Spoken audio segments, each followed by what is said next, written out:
on to it. It's the disciplined and the obsessed. Talked about that. The disciplined and the obsessed. Everyone else waits for the next spark. Are you waiting for the next spark? I had a sales meeting yesterday with my team, and I was like, are you guys waiting for the next spark all the time? And you're trying to rely on momentum showing up, and it's this long? How can we extend that time of that momentum and really grow with it, not just be a spark, but actually light you up and become a part of your identity?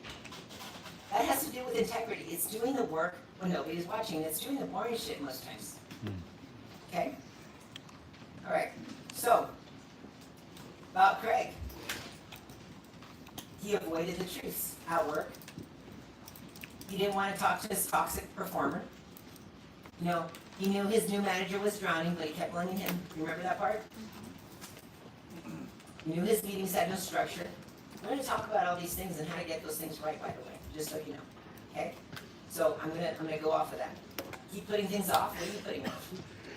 Take care of it next month. Or I'll do it next week. And when next week comes, are you moving deadlines? You're saying, hey, I'm going to do this, and you decide on Monday, and on Wednesday we're going to take care of this, we're going to meet back, and then what happens, Wednesday comes, and you're not really doing it, or you're not saying it, and you're just putting it off another week, and another week, and another week, and that week never comes. Just like his date night, he said, hey, we'll do it next week, and then it became months, and then it became like, hey, it never existed. Same thing. Okay? Going into discipline. Did I show up consistently even when I didn't feel like it? Did I finish what I started? There's days when you don't want to do the work. It's the truth. I go to the gym every day. There's not one day that I'm like excited about going to the gym. That's this guy, not me. I hate the freaking gym. I hate waking up early in the morning. I hate it. But when I show up, I am not going to freaking go half-ass it because I damn sure didn't risk my sleep to freaking take it halfway here. I'm going to give it all I got. Okay? And I'll feel better afterward if I did give it all I got. And as my eyes are twitching because I didn't get enough sleep, at least I know I gave it all I got. And I have that energy that carried me forward because that gym did do something to me. Okay? You don't have to want to do it. That's the difference. You know, there's days you don't want to do the work. There's days you don't want to show up consistently. There's days that just, everything is telling you, oh no, let's just do it later. What does it cost you? Momentum you could have had. That's what it is. You're trying to wait for that spark? It's because you didn't do the little shit. You're never going to get that spark. And it's never going to last. You're going to be stuck waiting. And everybody else is going to pass you up. Or you're going to revert to what everybody else is doing. Most people are losers out there. It's the truth. So, you don't win in the big moments. It's all in the call you didn't want to make. Maybe the follow-up you almost skipped. You don't ever realize when you're proud of yourself? It's the craziest thing. You're like, well, I almost went home, but I decided to make that last call, and that was the deal. That was amazing. But it's because you almost skipped it, and you did it. Because if you would have planned for it, the reward wouldn't have been as good. You wouldn't have been as excited to talk about it. Because you know that you're like, shit, I didn't feel like it. And you surprise yourself with it. You're like, oh, damn. I did it. It's because you didn't want to do it, and you did it, and you got something out of it. That's when winning happens. It's your moment of discomfort that you're like, shit, I surprised myself. Okay? That's when you have to really understand that that's what discipline takes. So you don't win in the big moments. It's in all the shit you don't want to do and you happen to win. Okay? Greg wasn't inconsistent in his effort. He worked really hard. He really did. A lot of you guys are like Craig. You're working really, really hard. You're using up all your matches. That's good. But he was inconsistent in his standards. What do your standards look like in what you do? You know? Who are you protecting? Who are you blaming instead of growing? Okay? At home, he protected his calendar for clients, but not for his kids. So he started losing his kids. You know? He showed up for revenue meetings, but missed the bedtime stories with his kids as well. Like all this stuff. We're talking, the reason why you're here with us is because we're trying to show you to win in all areas of life. Yeah. Okay? Because what is it? To win in business? Yeah, we're gonna show you how to make money. I mean, that's a given, that's easy. All the stuff you're gonna go over with Andy is gonna help you make more money. It is, because we're really good at that. Ever since day one, we help people make money. That's just the truth. But not at the cost of what's most important for you. And this is what I'm trying to tell you. How are we gonna win at having it all? Okay? Okay? Selective discipline is not discipline. Okay? Think about that. Do I have selective discipline? What do I select and I call and mask as discipline? It's not. Selective discipline isn't discipline at all. Okay? Now let's go to emotional control.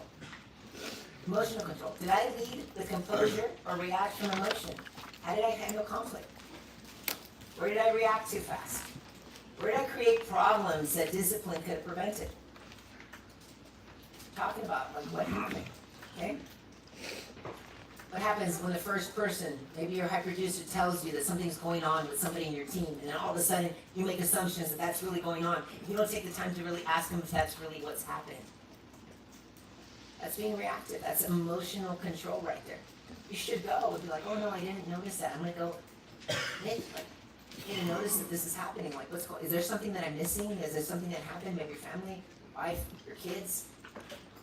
Tell them about it. That's what leaders do. And then all of a sudden, Nick, what happens? More than likely, he starts freaking bawling. Man, this has happened.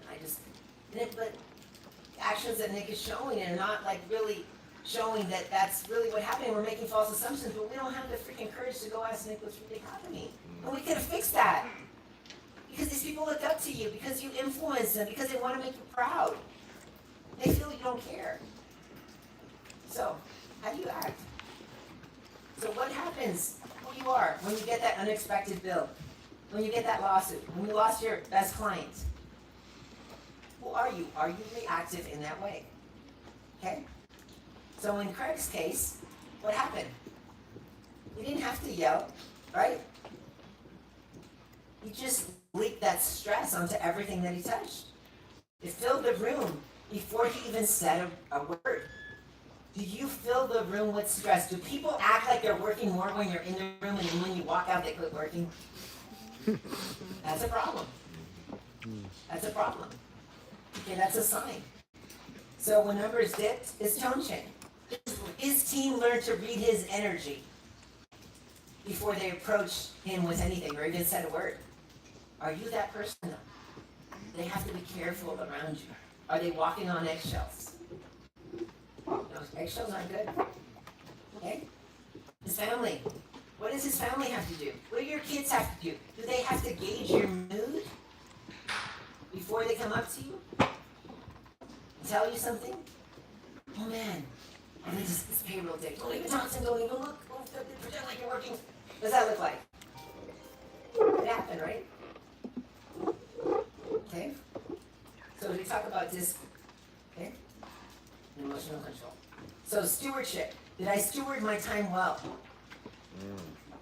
Talents and your resources. Did you steward them well? Did you invest or waste what you were given? Where do you catch yourself in 2025 not stewarding your time well? What did you give too much energy to? Maybe there were low value tasks. You know, do you know what your return is on everything that you're doing?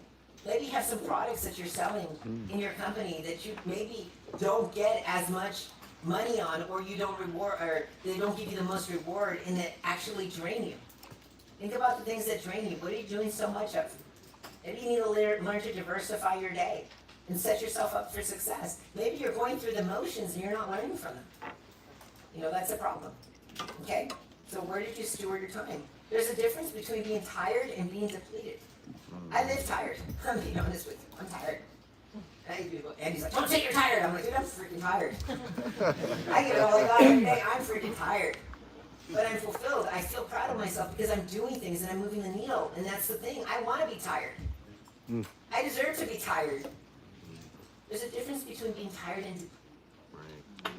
There was a time where I was depleted. There was a time where my cortisol levels were through the roof. There was a time where I had restless nights and I couldn't even sleep and my mind was turning all day long thinking about the things. Think about it. I'm tired, I lay down, I sleep like a freaking rock. The alarm goes off in the morning, I'm like, dude, it feels like I slept for 10 minutes. It feels like I slept for 10 minutes, I swear. Yeah. But there was a time when I was depleted and my mind was turning all day long and I was stressed out. Think about it, are you stewarding your time well? Do you feel depleted? When you're tired, you can take a nap and you wake up and you're okay. When you're depleted, you wake up tired and there's no sleep in the world that can get you feeling better. Think about it, depleted. And the question that I always think about is like, are you more proud of what you built, or do you feel more overwhelmed by what you have now? Are you constantly feeling overwhelmed and depleted, or are you proud of it really? Because if you were proud and if you shift your perspective, you could feel maybe a little more tired and a little less depleted. I can survive being tired. I can go another 40 years being tired. Trust me, because I feel fulfilled in what I do and I feel like I'm doing it for a good cause. Okay? That's the difference. Okay? So how are you stewarding maybe your revenue and how you're making money? Think about it, your time.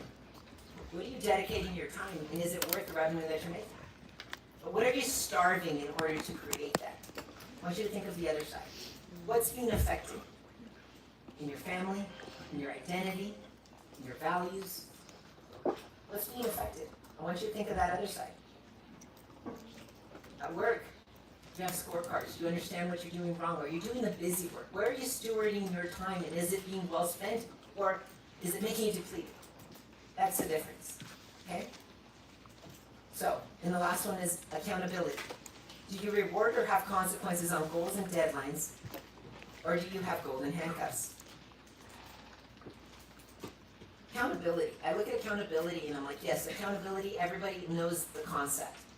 But what happens when you don't have accountability? What's the complete opposite? How do you operate when there's no accountability? You operate out of isolation. Chaos. You make decisions alone. And what happens when you do that? You avoid mirrors. You avoid mirrors. Okay? You could have seen the truth sooner.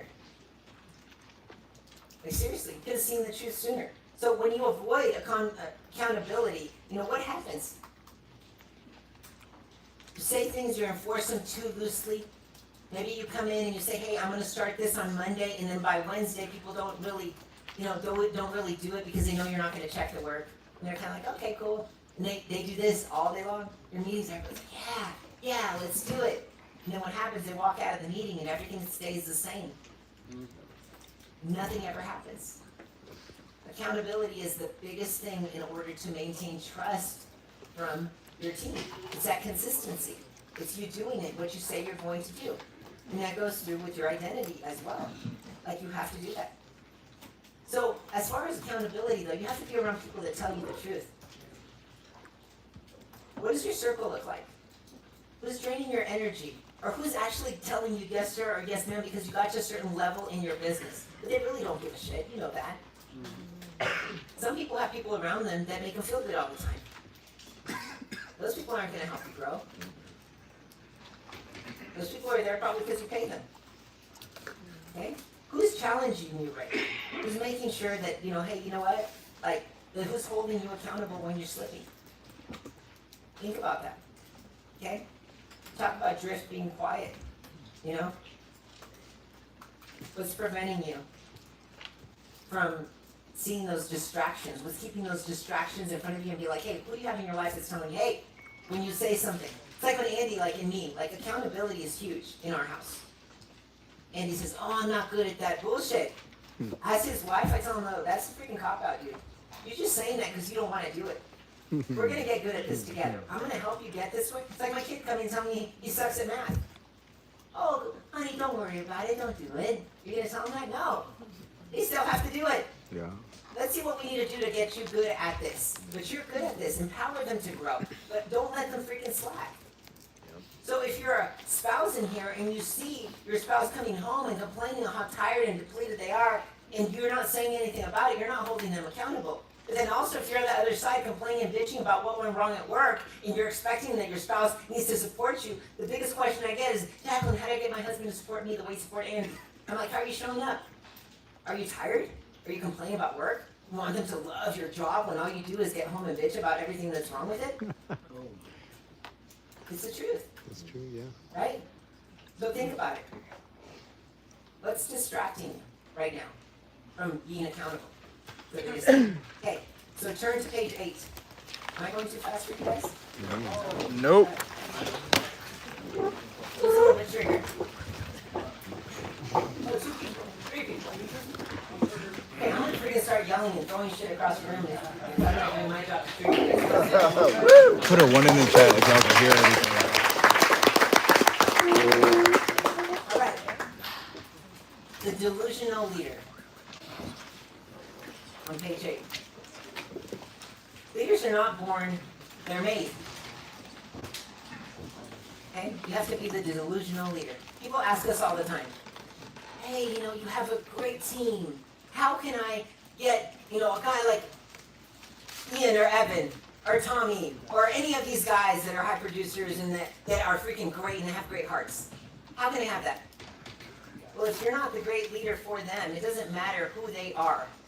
If they come into the wrong environment and they're working for the wrong people, yeah, they're going to come and they're going to move the needle. But if they're working for somebody that is not the good leader for them to follow, they're not going to stay with you and they're going to not work. Okay?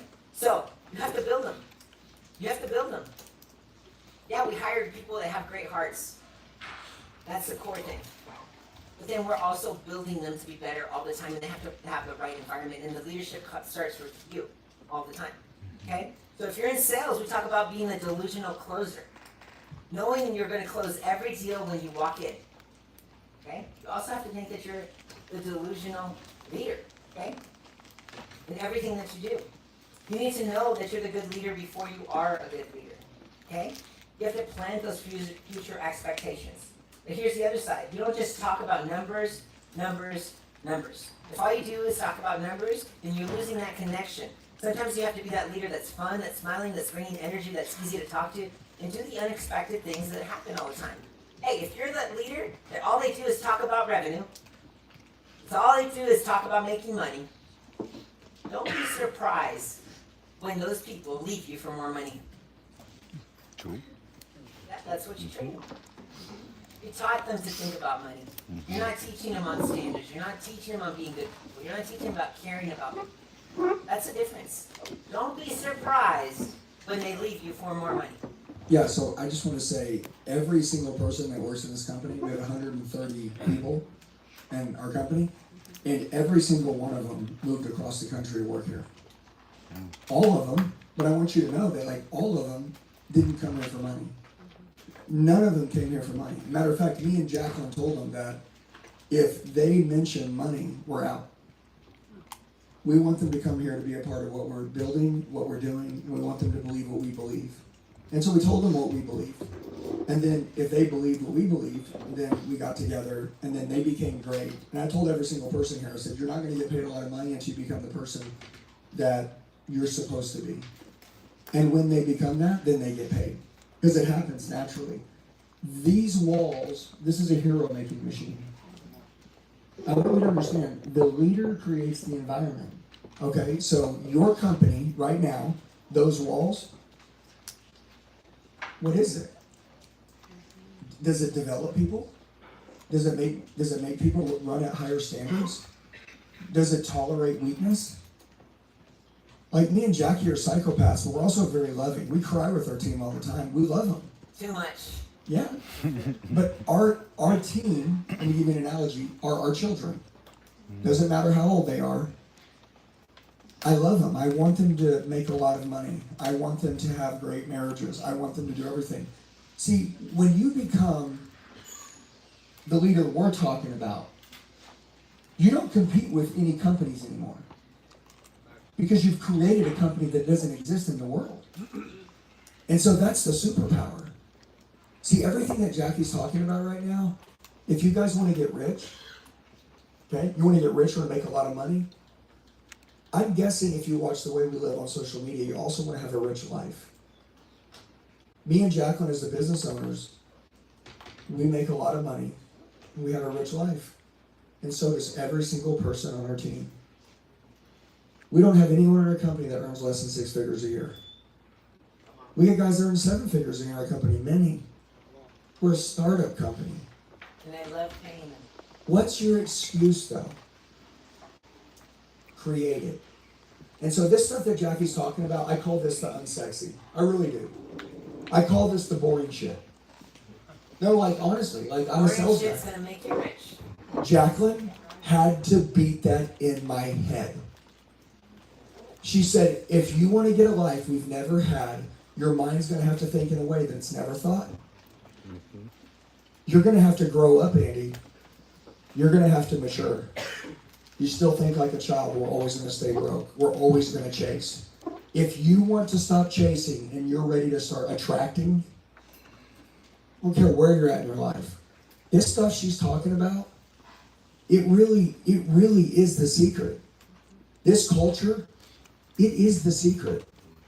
Create an environment and be such a good leader that no one wants to leave, ever. That's good. Like ever, like they never want to leave. If we didn't make any money, they would still stay because they love their life. Think about it. And then really everything that Jackie's teaching you is she's teaching you to change your own life, but she's actually teaching you to change someone else's life. And if you guys want loyalty, which I know you all do, you want an unrecruitable team? Yeah. Change their life. Because if I change your life, no one can recruit you. Because no one's ever changed your life. I did. I was the only guy that stepped up and gave a shit enough to even try to change your life. That's why you guys have to become obsessed with this ideology of Jacqueline's leadership. And she studied everybody. We studied them all. And I'm going to tell you this, I've never seen anyone do what we're doing. I've seen a little bit of it here, a little bit of it there, but I've never seen this whole package, guys. I really believe, and I'll tell you, I believe that what we're teaching is the unicorn of leadership. And I believe that the whole world knows all the other ways. But I don't think that they believe that this way even exists.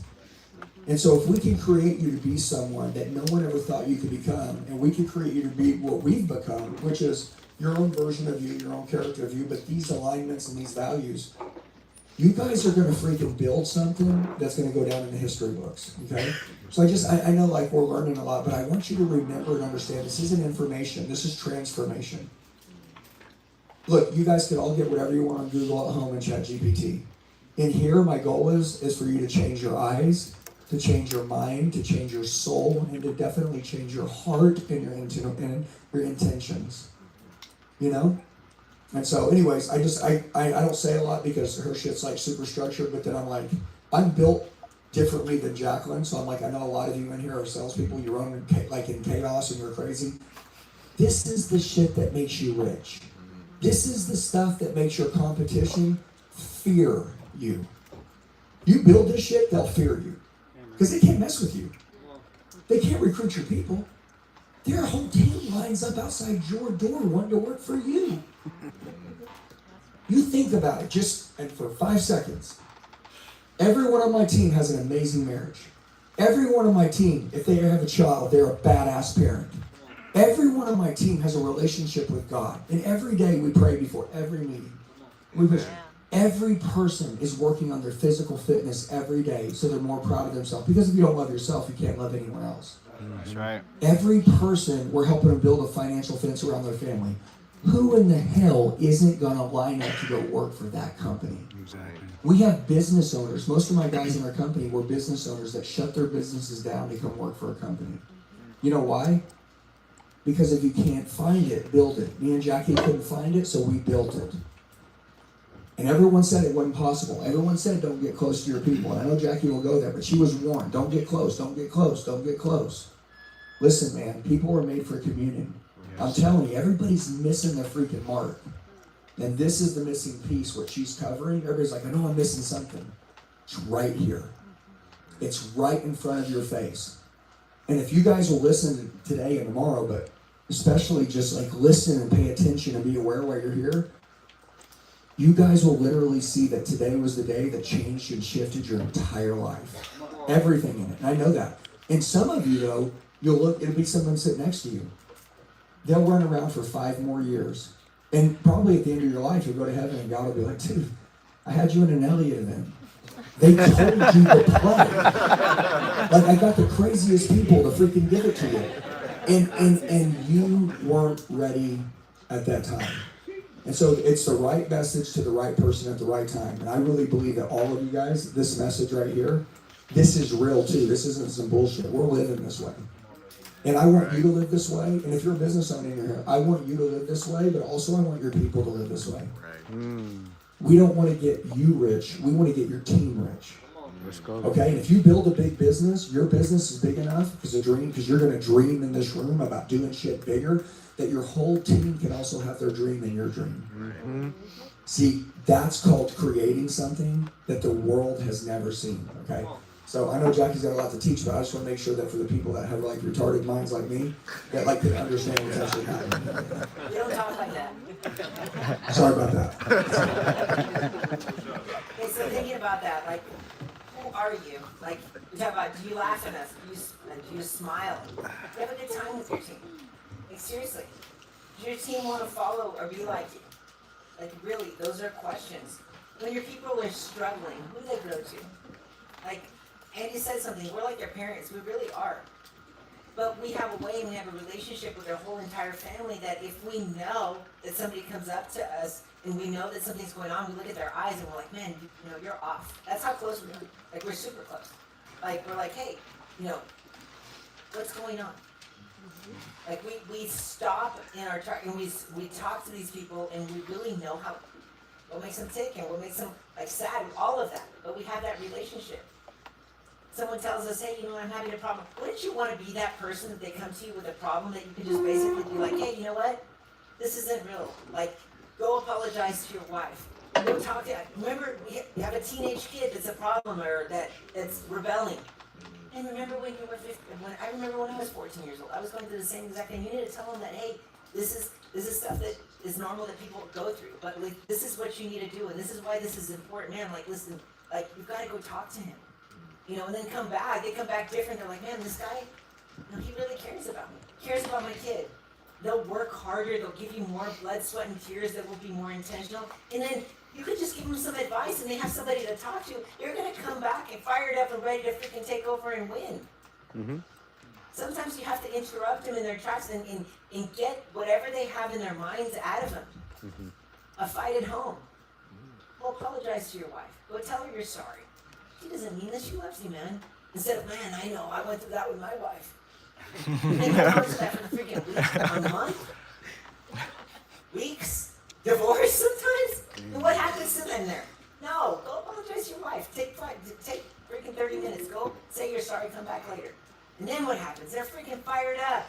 Their faces change. They're ready to take it over. You just saved yourself weeks of not being able to produce because what happens? That people bring their problems from home to work all the time. Most of the time they have home problems. They don't have business problems. But if you can help interrupt that pattern and be that person that they're okay talking to you about those problems, and you're going to give them the right advice instead of the wrong advice as a leader, and you're going to know how to correct it. It's so beautiful. Like, Luke sends me a picture of his wife. She got her hair done yesterday. Right, Luke? He sends me a picture of her. And I'm like, who's this hot young woman? And he said, my girlfriend. And I'm like, man, she's hot. She looks great. Right? And then I screenshot that picture. Sorry, Luke. I screenshot that picture. I'm like, you have an admirer. Said, you do look beautiful, by the way. And then you should have seen. She sends me the heart. She said, do you think what happened when freaking Luke got home that night? Luke, don't tell us. But I'm just telling you, like, man, that's how close we are. He sends me a picture of his wife that she got her hair done, and I go and I do this behind the scenes. This is what you call talking behind somebody's back in a positive way. That helps Luke's relationship be on fire. He showed up today freaking ready to freaking take over. He's good.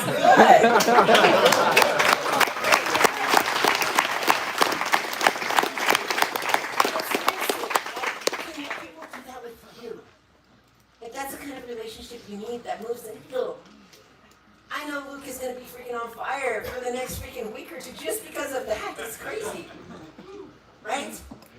But that's that's what you really need. You need to quit avoiding those little conversations and really care about people in that way. The reason why it works is because I care, and Luke knows that I care about his family. He knows I care about his wife. She feels the love, but also he knows that I'm gonna freaking kick his ass if he doesn't freaking do what he needs to do because I have a responsibility to his family and kids. That's that balance. Can you be that person? Can they come to you with those kind of things? And I know that if he has a problem, we have our coaches, they have fights, they come to me. I want that though. I want that because there's nobody that's gonna fight for resolution and make sure that they don't get in their head. I'm not gonna allow the devil to get into either one of their minds. Let's go. I'm gonna get them back on track. And they know that, and they trust me with that. Can you be trusted with that though? That's the difference. Like, you need to get better at that, okay? It takes work. Man, it's so fulfilling. I'm over here imagining what's going on in her mind and her self-esteem, and I'm thinking about Luke, and I'm like, when he gets home, I'm like, oh my gosh, like, I know that. I'm already, this is good. This is how you need to think as a leader, okay? So do your people come to you? Or do they go to other, when they're struggling, when they have a win, when they want to share something, all that stuff? He sent me a picture of his kid sleeping on the floor was it 2 days ago? Yeah. His son. And I was like, man, like I got teary-eyed because I remember when we started our business, like our kids were sleeping on the floor. He's putting in that work. You know what that tells me? Luke's only a couple years behind us. I want to give him the tools so he can freaking smoke our asses, and we're going to keep winning, but he better be freaking winning behind us. Yeah. And it's awesome because we have an environment where we love the kids, we love the families, we love all of that. It's just such a beautiful feeling. If I could just give you a little bit of that feeling and show you that it's worth it, that your people are worth it, that you care about your people, and what comes with it, if I could just plant that in your freaking brain and your heart, man, we'd all be winning. I'm just telling you, like, I take that, like, I don't take that lightly. That's the stuff that moves things, you know? So I'm gonna get into running meetings that matter next, okay? So, I believe in reminding people of the vision of your company is very important. So we're going to talk about the importance of morning meetings. But people talk about morning meetings all the time, but really they don't have a structure to them. Everybody has meetings, and then you wonder why. Like, hey, I had a morning meeting, we have a huddle, 45-minute meeting, and we're going to get the day started right. But then what happens?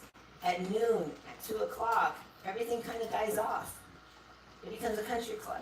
That's what happens, right? So, we have to make them short and to the point, Make them intentional with new stuff, things that can apply. We talked about busy. Busy equals broke. We don't want that. Your people confused after. Do they leave fired up? And how long does it really last? I need you guys to understand. I'm talking about getting nerded out with the data here. I'm like nerded out with the data because I've noticed how it helps us grow and scale.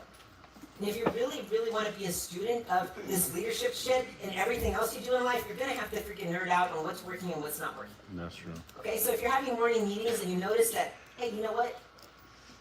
The effect dies off by noon, then we got to do things a little bit differently. Okay? So what happens? How do you know that your morning meetings suck? I'm like thinking, how do I know that they suck? What do you see happening? Okay? People show up late, they start skipping. Does that happen in your meetings? The same issues are repeated over and over and over again. Maybe they're not being effective. Talk about problems. I always talk about problem solving. I love being problem solver. I'm a problem digger.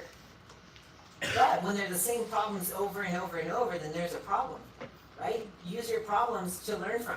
I'm looking for new problems. I'm constantly looking for a new one over and over and over, and that's what keeps us scaling and growing. But if your problems are still the same, you're still trying to solve the same problems in your meetings, then something is going wrong. Okay? How do you know they suck? Your team is multitasking. They're on their phones. They're texting. They're thinking about what they're going to say to their next appointment. You know whether they're present or not. You know if they're where their feet are. Definitely can tell. Energy drops during your meeting. Hey, sometimes we have energy dropping because we need to. But then you have to spike it back up by the end. Okay? It's basically that. So hey, be real. Does your work look like a country club after a certain period of time? Probably has to do with your meetings and your structure and your accountability and all of that stuff. So I wrote down a meeting structure, okay, to kind of give you ideas, because people don't really know how to hold meetings. I've seen a lot of meetings. And I'm just like, okay, well, this is why, because they don't have a structure on what they're doing. They just kind of throw things out. So the first thing you need to do, and everything is really short. We're talking about, 35-minute meetings, okay? Every meeting that we have basically a 10-minute debrief by department so that everybody can understand what everybody's doing and everybody can value each other's work. So then we have admin and then we have sales, that they constantly, if you're in any business, they're constantly at each other, like they never get along. But if I can explain what admin is working on and IT is working on to help with the team, and they're feeding little information here and there on what they're doing, then they're like, oh my gosh, I did this and this helped me with this, and all of a sudden they're all friends. There is no division in our company, and we do it that way. Yes, great leaders are synergists. Okay? So, what do we do to be able to do that? Make them short and to the point. So, we talk about reiterate the mission. All the time, you have to do it in every meeting. That never gets old.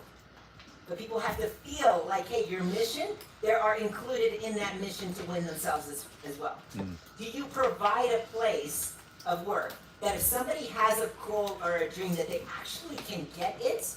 If you can't give them that, then they're only going to be with you temporarily. So think about it. For every person that works with, can I achieve this? Or am I capped to the point where, hey, you know what? Like, I can never get this in this career. Are you a stepping stone for the next thing? Or are you creating a pathway where they can actually succeed? That's going to depend on how you can drive these people as well. Okay? So reiterate the mission. What is your mission? Why is it important to us? Talk about your core values. This is when you do it. Okay? That takes 1 to 2 minutes, honestly. Okay? Then recognition. That takes 5 minutes. Okay? Give me examples of people who over-deliver it. Sometimes it takes 1 minute. It just depends, Revenue numbers. Go over where people are tracking openly. Create healthy competition. Commodity is so important in sales orgs. If you don't have that, then nobody's going to really challenge each other or work. We are very, very, very competitive, but in a healthy way. Everybody wants everybody to win. Everybody cheers for everybody. But they also are competitive. I mean, they like to see that scoreboard. They want to be on top. That's a good thing. It's like sports nowadays. Everybody freaking gets a medal. Bullshit. I don't believe in that.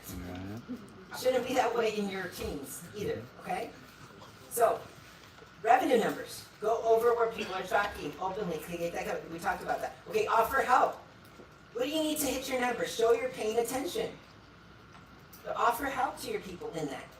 Give them something of value that they can apply. It's really, really important. Okay? And then right here, areas to improve.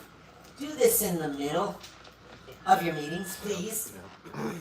Why do you do it in the middle? You don't want to end your meeting on a bad note. Ever. Don't end your meeting on a bad note. Do it in the middle. Areas to improve. Okay? You want to have meaningful meetings? You have to include all of these 7 steps, I'm telling you. Game plan, tool. Give them one thing they can use today that they're going to get a fast win. Why is it that people in sales orgs do not get people that actually win and that believe in this and they get demotivated and they would probably have their identity here and then all of a sudden they get into it and then they basically feel like they're inadequate? Because you don't teach them how to make that first sale fast enough. Okay? That's what's happening. The first sale needs to come fast enough where they feel powerful. It has to be the right sale. Okay? If they go and they hit a big deal right away, then that can also hurt them.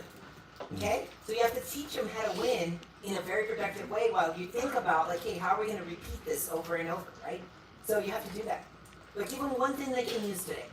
It can be a sales, a sales track, or it can be whatever, a script. It can give them hey, an example of somebody that probably won by using this. And he's bringing in somebody else to talk about their experience by something that they said that was different, something that they can apply today that will show them a faster win. That is what you do, okay? Give them one tool they can use today. And then end with a chant huddle, with energy. I'm not about the hype, but I do believe in energy, okay? The energy is everything. You always want to end that way. You want to make them feel powerful. You look at every single movie out there. You look at 300. You look at all this stuff. They all had their chants. They all had their thing that they did. They all had the colors. They all had something going on that creates a team in unity. You have to create that with your team. Some of you guys are so freaking serious that you forget to freaking have fun or do it as, we want to be professional bullshit. Especially the young guys. I see the 22-year-olds, I want to look, they start growing the facial hair, they start doing all this stuff, coming in with the suits, they don't even freaking smile. It looks like they have a a stick up their ass. They're just sitting there trying to look professional and they look mature. I'm like, dude, have some freaking fun. Yes, you're gonna have to like have fun, but also, learn your shit and really know what you're saying, but don't just try to look like, nobody will talk to you. Nobody will sell everything because you're just too, you're not approachable. You're gonna have to have a little personality with it, but you have to have energy. Everybody, I've seen old ladies in their 70s, 80s that are freaking running circles around everybody. If you have an insurance office, I've seen freaking old ladies with all the energy doing a freaking creed, jumping up and down. You create that energy for your people. It doesn't matter what age, it doesn't matter what size, it doesn't matter if they're all women or men, it doesn't matter. You have to end with energy. Okay? They have to leave fired up with your meetings. That energy means everything. Okay? So type energy, all of that stuff. That stuff carries them through the day. You have to have fun. And when you're done with your meetings, you should always look at yourself and be like, hey, you know what? Rate yourself. Go look at yourself in the meeting, in the mirror, and be like, hey, did I give a good meeting? Did I give it all I got? But I want to listen to myself. Like seriously, those things, those affirmations you give yourself after your meetings are going to determine how you're going to show up the next time. Like honestly, go look at yourself. Okay? Did I give my team the tools they needed to go freaking kick ass? It's huge. Okay? So think about it. Are your meetings structured or are you just winging it? A lot of times we have the gift of gab. Trust me, you're going to sound like a freaking parrot over and over with the same meetings over and over unless you structure them. It's just the truth. Yeah, it might be the boring shit, but the boring shit's going to pay because you're going to offer, your people are going to start showing up to meetings.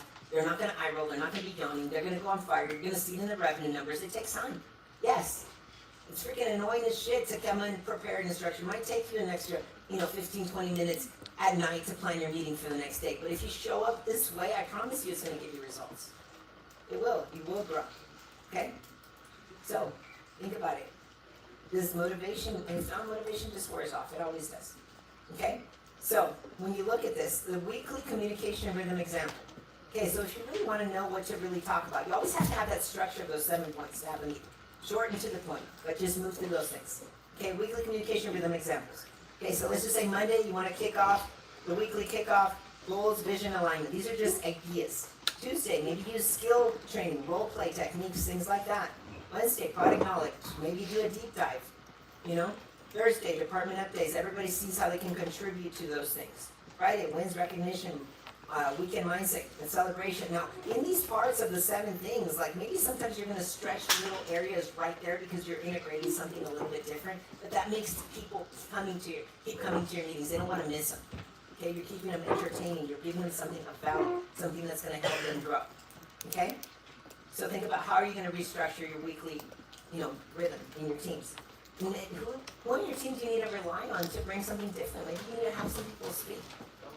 Maybe those high performers, you need to involve in those meetings so that the newer people can understand what to say and what to do. Maybe talk about stories of what they did. The most powerful meetings that we had is when we talk about examples of when these high producers were struggling and what they did and how we misunderstood them and what they did to overcome them. Like you need to showcase your people a little more. You need to become relatable. Sometimes people look at these people and they're like, man, I'm never going to be like this guy. Oh man, the owners are always praising this guy. Man, he's kind of annoying now. Like, I don't even like him because he's getting all the attention. Well, not if you can make him be more empathetic and understand that, hey, he was just like you. Give him a pathway to do so. Okay? So, the next one, leading and motivating your team. Okay? Page 9. Let's speed this up. Okay. So when we go there, like if we look back to the case study with Craig, we think about it. He had to make a decision. He had to make a confession. Some of you guys are going to have to leave here and apologize to some people. Be like, hey, I haven't been the leader that I need to be for you. I need to change. Craig needed to do that, honestly. It came from his confession. He kept blaming his team. He kept saying, hey, you know what? Like, you're wrong in this, or he kept avoiding conversation, but really he built the environment. Think about it. The environment that you complain about, is it the environment that you've built? Easiest way to put everybody's guards down is by apologizing. Some of you guys have little games in your businesses. Oh, we have these people, they don't come and talk to you, but they kind of like shit talk right here, and you already know who they are, but you don't have the guts to go in and talking to them, and maybe pulling them and telling them, hey, you know what, I'm counting on you to do this and that, and changing that. Instead, you let weeds freaking grow, cancer spread, and you let these little freaking gangs just keep growing. And then what happens is you have somebody that's actually producing in that, and it takes all of those people, and you're like, oh my gosh, this guy left, he's such an asshole, he took 3 people with him. Well, you allowed that because you were avoiding all these people the whole time. Okay? So, quit blaming people. Okay? So, you have to understand, it's not about the effort in what you're doing in your business, it's about the ownership that you take and how you become a better leader. Okay? Who wants to be the most overworked employee in their business? Nobody. Right? You want to do things that actually move the needle, that make you feel fulfilled in what you do, that actually change the trajectory of where your business is going. Everybody thinks they work hard. I believe that every single person in the room works hard. Talk about being depleted. That's not the way we want it. Okay? Okay, so now going into this, in every business you have the 80-20 rule. Okay? You have people that are motivated differently. You're going to have to understand that you're going to have to motivate your people in one way or another. A lot of times we motivate on what we want, not what they need. Everybody is handled differently. So, learn to communicate in what this person needs all the time. So, think about this. What makes your people tick? Jonas, I'm going to motivate you differently than I'm going to motivate another 45-year-old man that has kids at home and a wife and all stuff. Because there's different things that move them. I'm also going to reinforce or create spiffs that are completely different. You might want to go to the racetrack and get in these freaking high-performance cars and go really fast and be like, oh my gosh, I love that adrenaline. But this guy over here has a 3-year-old and a 6-year-old. He's like, man, I want to get something that involves my family. I'm not going to go freaking ride cars. I'm not into that, right? But what really makes your people tick? What motivates them? Some people, they like people being hard on them. They're like, dude, like I want you to tell me this. And other people, Valerie, I might have to approach you differently because you might not like being talked like that. I might break you down too hard, and you're like, oh my gosh, but I need Valerie too, because she can also talk to clients differently, because Valerie is going to reach and be more empathetic with certain clients that probably need to be talked to differently. It may be, Mike, you're not going to ask them those questions. You're not going to get to, oh, this person doesn't want to buy because you're too hard. Maybe Valerie's going to be like, hey, tell me more about this. I want to know. And that person's like, oh my gosh, Valerie cares. You need both. You need every type of person. So what makes your people tick? You have to know that. How does your person want to be loved? Talk about different love languages. That's really true. If you do assessments, if you do DISC assessments with your people, you'll notice they're pretty freaking accurate. Sometimes you hire people that are just like you. But if you're a parrot and you like talking a lot, then you hire a whole bunch of parrots and nothing's going to get done. It's the truth, right? So you have to understand what moves your people. What makes people feel appreciated?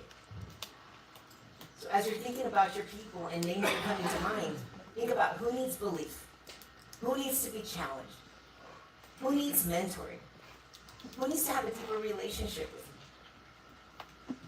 Think about it. Somebody's having a fight at home. Someone just had a good win. How do you keep them motivated and focused on like, hey, let's keep winning? Maybe this was luck. Maybe we just need to turn that into your new identity. How can you make it win again? That's what happens a lot in business. Somebody gets a good win really fast, and all of a sudden, freaking their work ethic freaking sucks after because they're demotivated and they're like, shit. It's almost like, why did you win? Should have stayed. You were more hungry before you got that big one. How do you keep them motivated? How do you push them a little bit more? How do you make it go 3 times and make it feel real to them? You know, and not just, oh, we got lucky. You shot that basket, you're like, yes! I'm a professional basketball player.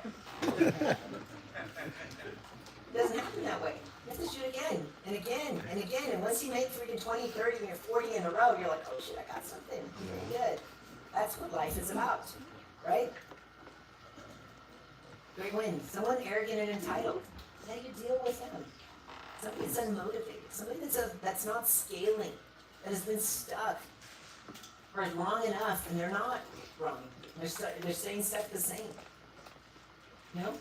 Maybe somebody's stepping up more, giving more to the team all of a sudden. How do you motivate them? Okay? I'm going to go into 3 types of people on your team. You have 3 types of people in your organization.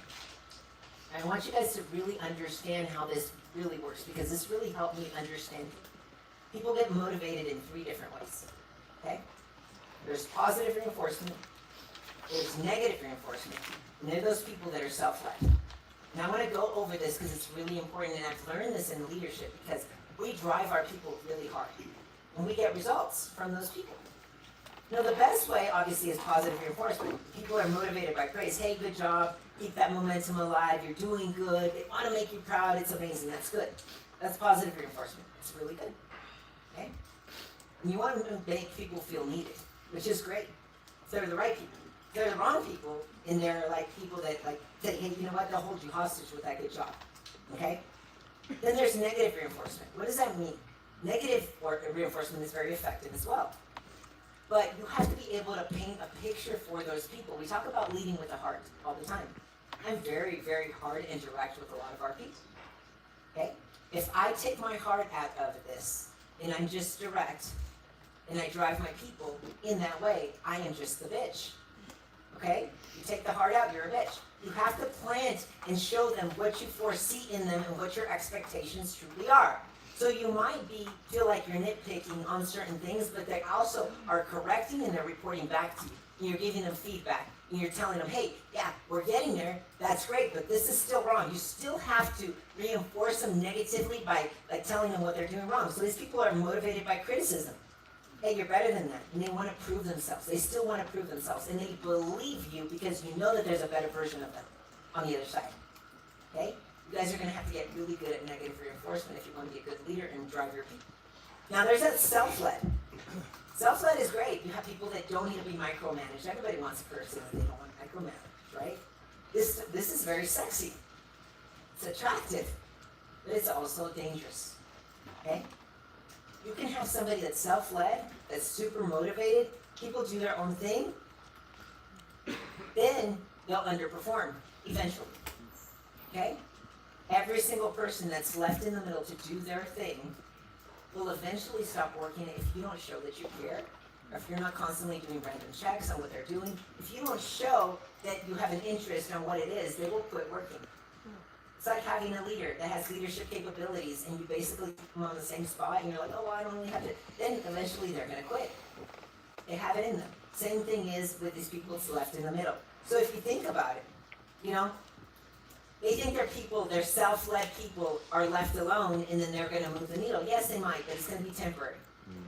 If you think about it, like no matter how good somebody is doing at their job, if you have a CPA, and you hire them, they're going to save you money the first time because you just gave them their business. You're going to ask them some questions because you're interviewing them for the job, so they want to prove that, hey, you know what, I'm the best. So they're going to save you some money. And then later on, you'll realize that, hey, the next time you didn't ask them that many questions, you just kind of let them do their thing, and they're going to save you a little bit less money. Time goes on, then all of a sudden they know you're not checking, you're just signing off your tax form, and then, oh, shoot, well, you know, you actually owe some money this time. What happens? Happens with your attorneys too. Happens with, you know, your person that does your marketing. If you're not reviewing your ads or anything like that, they're self-led, and you show that you don't care, then they're just going to do their own thing. You're going to turn a good employee or a good person or a good professional into somebody that's going to slowly decrease in their production because you are not showing you're interested. So you have to understand that. Okay, self-led is probably a little bit scary, right? Gravity always kicks in, okay? So if you're not watching, if you're not supervising, if you're not really seeing, it doesn't matter. Little by little, those things start falling off. Okay, so I want you to ask these questions to yourself. Who in your team needs positive reinforcement? Write their names down. Who needs to be pushed through negative reinforcement? Now, negative reinforcement is temporary, but it's very effective. And I don't want you to get caught up in picking on your people. You still have to plant the other side of how you see them. But once they get to being that person, you're going to have to give them praise. Okay? Positive reinforcement. It's the most effective. Negative is really, really close. And sometimes it can seem like it's more effective as long as there's a pathway to get out of it. Okay? And then self-led is that dangerous but attractive. Okay? Who have you been leaving alone in the middle, and are they falling off already? Because it will. Okay? I want you to think about that.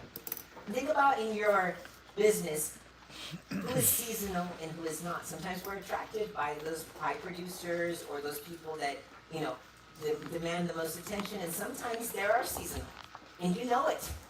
And you're giving them all the attention, but you have somebody that actually is there for your core values, that believes in you and all this stuff, and they might not be where they need to be. And you're not that leader that you need to be for these people, so you kind of just leave them alone. There's a difference between being capable and being reliable. I want you to determine who that is on your team, okay? Because sometimes we give attention to the wrong people. Most people are there temporarily, okay? So are you avoiding conversations with your high and low performers? Okay, we're gonna go into page 10, and it's the permission to push. Okay, we talked briefly on this, but I want to dig a little bit deeper. People don't care about how much you know until they know how much you care. You guys have all heard that saying, it's very true in everything. Okay, people look at their intentions in everything you do. When you ask your spouse to marry you, what does she think about? Your intentions. When you ask that client to spend money with you, what do they think about? Your intentions. Everything has to do with your intentions in showing that you care, okay? Whoever can show them the most wins, okay? So in order to push your people, get permission from your people to push them. If you do, you earn the right to drive them. As great leaders, we must understand that people need to be led on what moves them, not us. Okay, so does your team trust you, or have you lost credibility as a leader? This will lead to people quitting on you. So think about it. What makes somebody not believe somebody? Are you inconsistent? What about your character? Does it change? Maybe you don't show up for certain things. Your enthusiasm, your positivity, how does that look? Do you have a real relationship with your team? If you want them to care, you're going to have to build it. Okay? What about how hungry you are? Do you still compete? Have you stayed the same? Has your strategy changed? People want to be around people that compete. If you want to have a team that pushes and that's competitive, you're going to have to show that you're competing against everybody else. Who are your Goliaths out there? Do you have one? Who are your enemies out there? Maybe you need to make some. Are you still trying to prove somebody wrong that you started 10 years ago and you still have that person in your head? That means you're not growing. You're still mad at the same people that you were 5 years ago? Dude, you're going to have to create some new enemies, some new competition. That'll show that you're growing. Stay the same. People can see that, right? So, how do you handle conflict? We talked about this. Do you really know that your number one product in your business is your people? We have our clients, and I love you guys. But I want my team to be better and be an example so that you guys have an example to look at. I drive them harder. I want them to freaking do good. I want them to be an example for all of you guys. If I take care of my people, they're going to take good care of you. That's the thing, right? So, when we go on to the next part, it's what your team really needs. I want you to really see that. Oh no, we're on this one, right? We're wrong page. Sorry. Okay. So think about it. Can you be trusted? In this world, no one trusts anybody. Sadly, not even your kids trust you. There's so much information going out there nowadays that you have a whole people can be in the same freaking household and there's 5 different metaverses everywhere. People are on their phones, they're in a different world. Your kids are in a different world, your spouse is in a different world, everybody. Nobody trusts anybody. Nobody can trust the news anymore. Everybody questions everything. What makes you think that your team is going to trust you? They don't. Nobody trusts you. Especially if you have any of those things that I'm talking about. If you're inconsistent, you have the character issues and all that other stuff, right? But how do you get trust from your people? Trust is very important to me and important to him. Okay? So ask yourself, can you be trusted? There's 3 things that make people trust you. You have to be transparent with your people. Don't try to hide shit. Tell them first. If you have bad news, wouldn't you rather them hear it instead of somebody else? If you're going through a lawsuit, if you're going through something that's bad, or if you have somebody complain about something, why don't you talk about it? That way you can give them your eyes to see the problem as hey, it's no big deal. We're going to take care of this. We're getting sued. Awesome. We're on the map now. That's great. We're a real business. Yes. That's not going to break us. He said, oh my gosh, did you hear this? I'll say, oh shoot, it's my job threatened. What's going to happen to them? Be transparent with your people. Not just about the good news, the bad news, everything. Okay? Empathy. Do they feel like they're a part of that mission? Do they feel like they're growing with you? Do they feel like you're going somewhere? Do they feel like there's a pathway to success for them? They can't care about the mission unless you care about them. That's just true. Okay? And consistency. Consistency is the hardest thing that most people, most leaders, most people in the world struggle with. Consistency. If you can be consistent, if you can be empathetic, and you can be transparent, you will have trust from your people. Okay? So make sure that you do have that. Okay? So, think about it. This week, have a conversation with each team member. Okay? Do you want me to push you? Do you really want to hit your goals? Get their permission, hold them accountable to it. I always give this example about the greatest leaders, or even doctors, or coaches in the world. Okay? Like Jesus. Jesus? Why was he the best leader of all times? Why? Okay? Because he was full of grace and truth. Okay? He didn't sugarcoat things. That's true. He didn't, go and pick the perfect people. He was full of grace for them. He believed in them. He showed them his vision. He was a great visionary.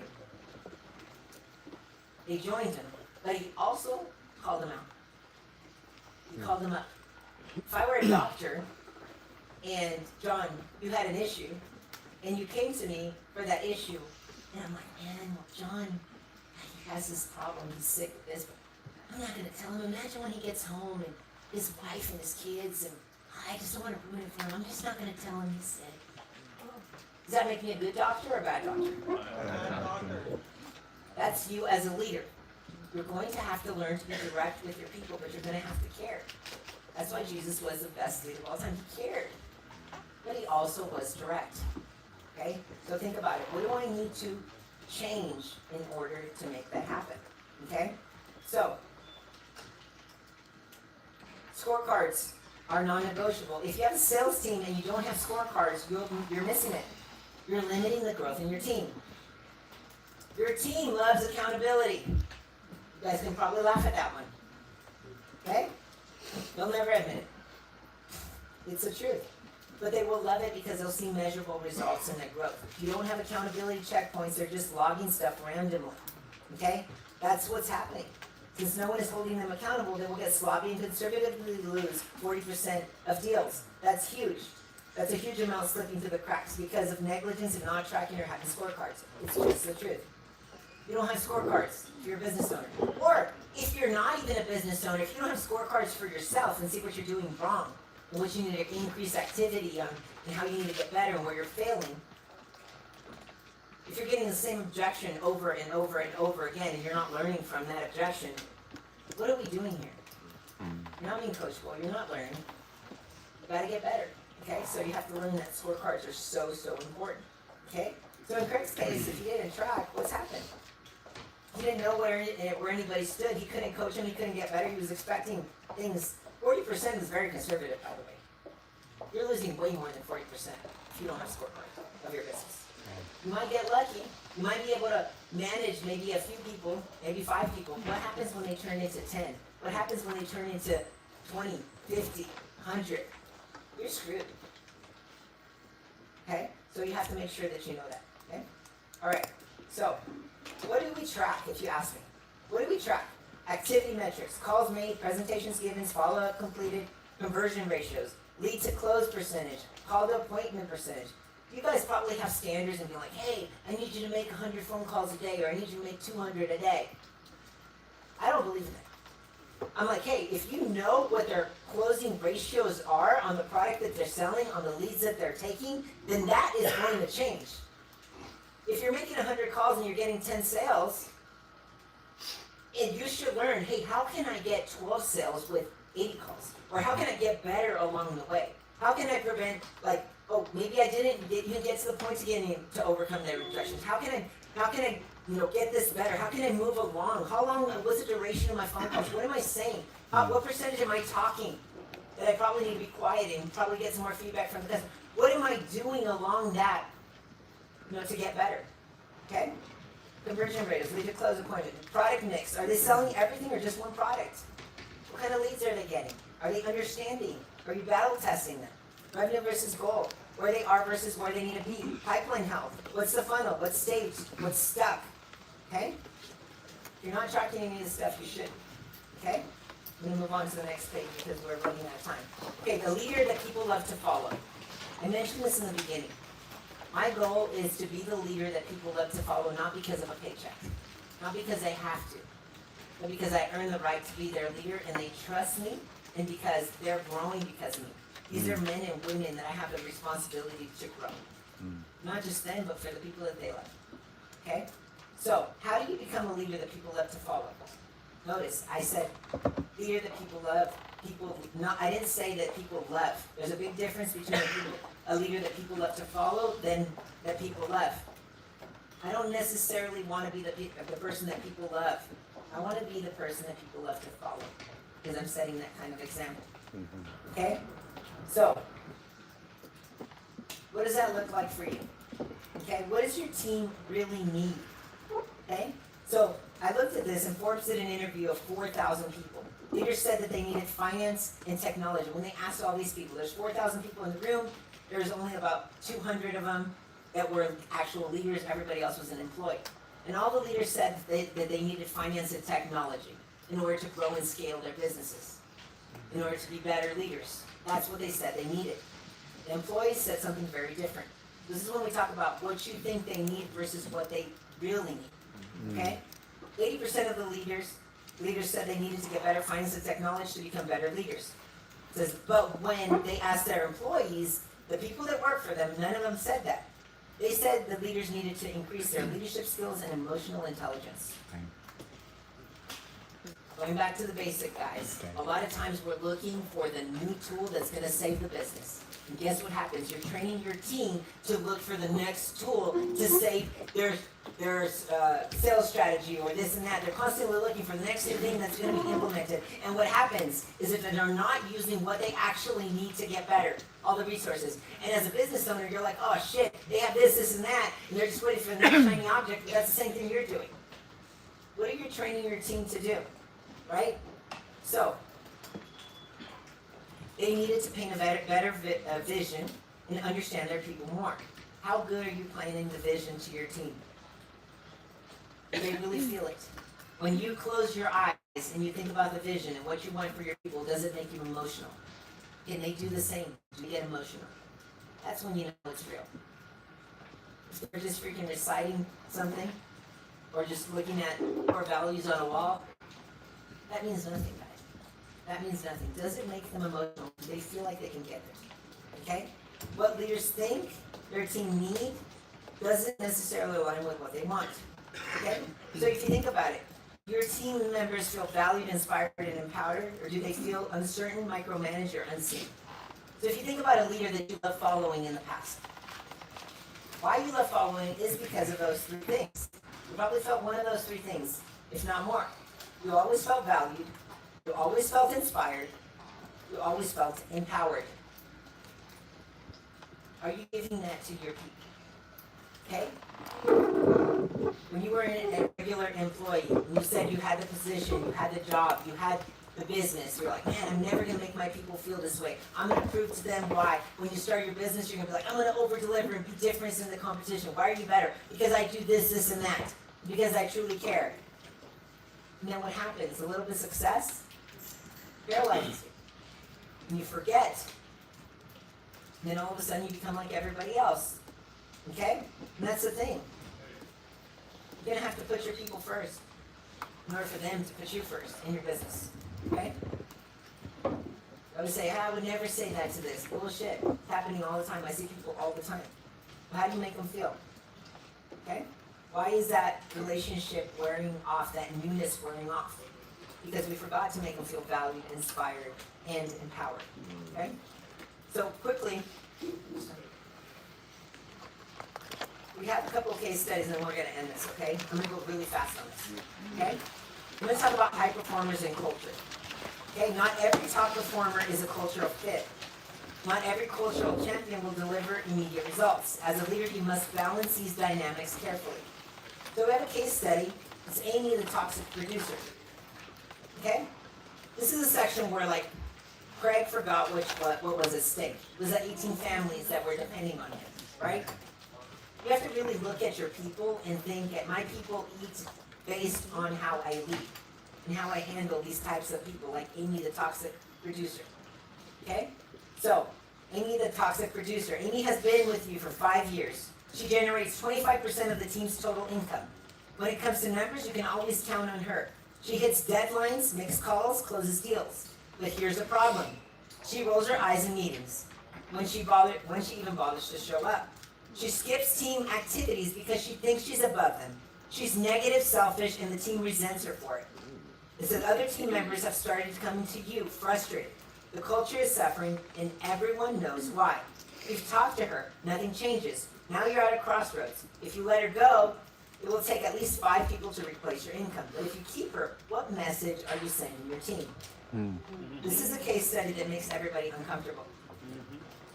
Because everyone has an Amy. If you admit it. Maybe you've been an Amy at one time. What happens to your team's respect for you if you keep tolerating this?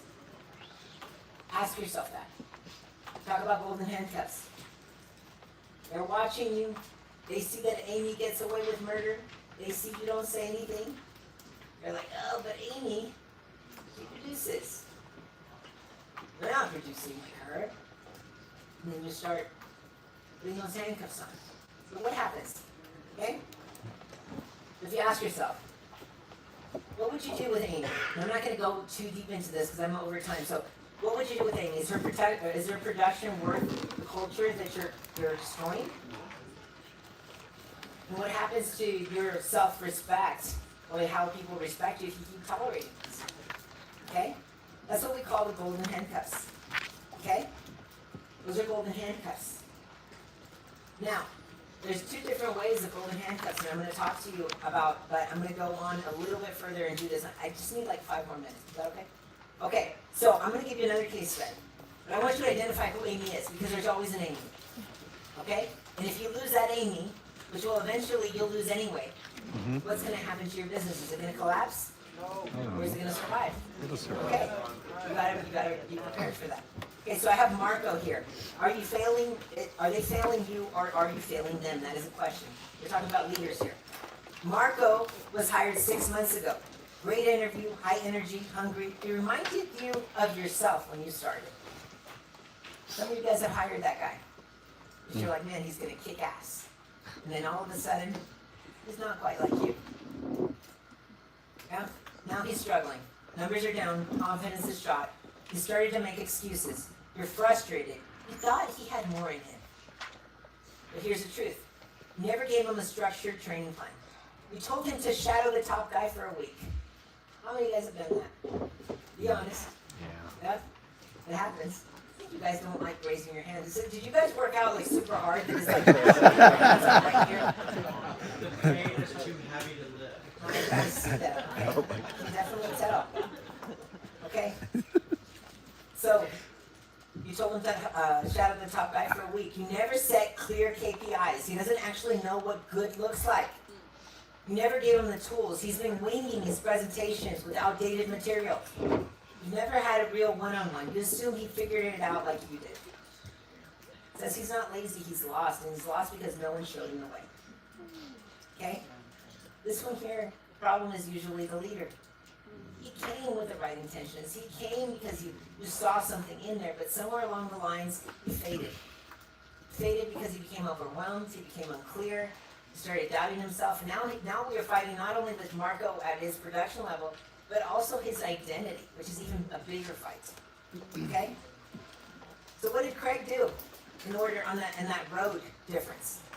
He asked him, did I set you up to win? You're going to have to think of who that Marco is in your business and ask yourself if you've set that person up to win. Okay?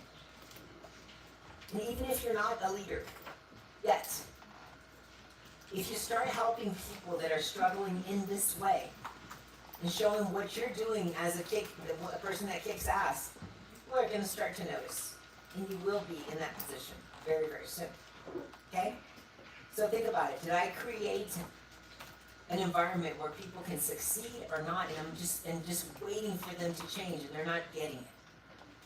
So I'm talking about these scorecards, these KPIs, all of the stuff that you see that you're doing wrong. If you have people making phone calls and you're not listening to where they're failing, and you're telling them, hey, you need to change this by such and such time, or you just can't work with us.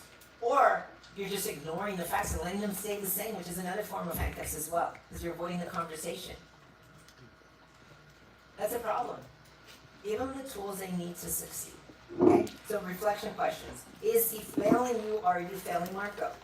Who in your team right now is struggling because you never set them up to win? Okay? So, golden handcuffs, we talked about the first time. There's also golden handcuffs. Oh, he's just so nice. This is where Jesus comes in on that example that I gave you guys. Someone's just so nice, and you know that you're not helping them by telling them the truth. What kind of leader are you? That's handcuffs. Oh, he's just so nice. He always asks me about my kids. Oh man, but he's not growing, he's not scaling, he doesn't seem like he's trying, but he shows up with the right attitude. He's gonna say, hey, you know what, I'm gonna do it. And he tells you, yes, I got this, but it's the same yes, I got this in every meeting. You're tolerating underperformance, which is signaling to the other people that are actually holding the line for everybody else that you don't care. What's gonna happen to their production?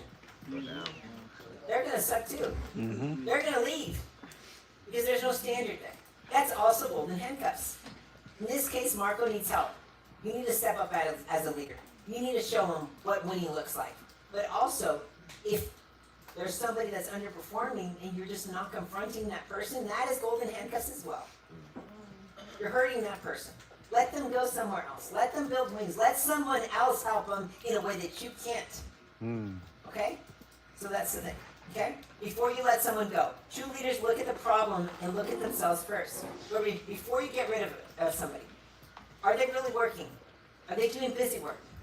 Just like we asked you if you're doing busy work or you're moving the needle.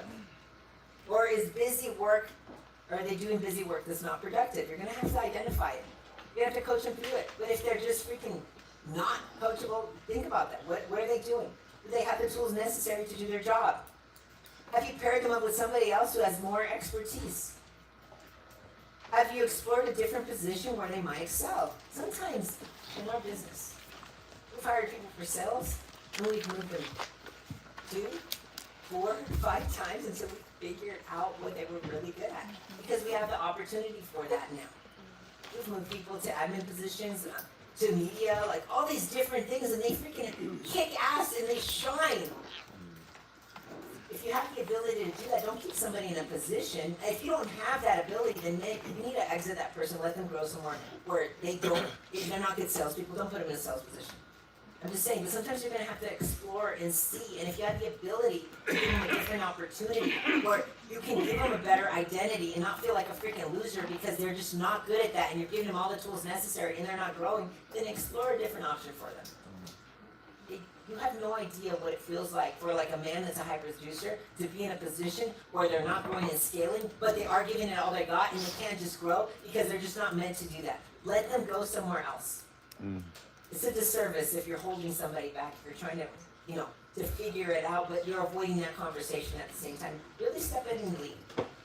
Step in and lead. That's what you need to do. Okay. So I just put this like little list right here, and then we're gonna go to lunch. But right here, I'm gonna bring you back to the it factor, briefly. Okay, because I think it's so important, and that's how we started. Okay? We talked about it. Well, how will you remember not to lose it? How are you going to carry it when you leave here? How are you going to steal it from Andy and from Ian that was talking this morning that has it and the leaders and everybody else? Okay? The it factor isn't the charisma, it's alignment under pressure, and it leaves a trail. When someone has it, you don't just feel them. You see it in how they live, lead, and regulate themselves every day. Okay? So I want you to rate yourself honestly from 1 to 10. Okay? To build a life that you're truly proud of. This is an alignment audit. Okay? Relationships. Rate yourself from 1 to 10. Do people feel safe with you and stretched by you? We talked about being led like Jesus. Okay? You see potential others can't see yet. Okay? You push with love, not ego. You create both belonging and accountability. Okay? So, we talked about, do people work more when you're around or not? Are they scared of you? Like all of that. We talk about belonging and accountability. It's a combination of both. Okay? Leadership at work, from 1 to 10. Does the room adjust to you, or do you try to manage it? You're grounded, not loud. You move with conviction, even when it's uncomfortable. Your standards rise around you without explanation. Does your title lead them, or you? Your title, that paycheck, or is it really you? That's what that means. Emotional regulation, from 1 to 10. When pressure hits, do you stabilize or spread energy? That's your calm nervous system. No emotional leaking, performing, or need for validation. You can sit in discomfort without reacting. Okay? Are they scared of you? Are you too comfortable? Are they numb? We talked about numbness. What does that look like? And I don't mean passion. We're extremely passionate. We yell at everybody. That's a good thing. But we also regulate in those times of pressure where we know we need that patience to be able to drive the right way. So emotional regulation has nothing to do with hype, has nothing to do with passion. It has to do with how you carry your calm nervous system. Okay? Health and habits. Does your body reflect discipline and self-respect? No wasted motion. No chaos masked as busyness. Is your presence embodied, regulated, and settled? Do people want to be you? Ask that question. Okay? And then the last one is values and integrity. Is there alignment or a gap in that between who you say you are and how you live? So no masking, no double life. What you say, how you lead, and how you live match. How people view you. What goes on in your mind, at home, in your community. Is that the same person everywhere you are? Now I want you to think about this. If nothing changed for 2026, would you be proud of the leader others experience when you walk into the room? Ask yourself that question. If nothing changed. We already talked about it in the beginning. If you don't change who you are from 2025, even though you felt like you won, you're going to get smoked. So we know that. So I am out of time. Hopefully you got some value out of this. Woo! Yeah!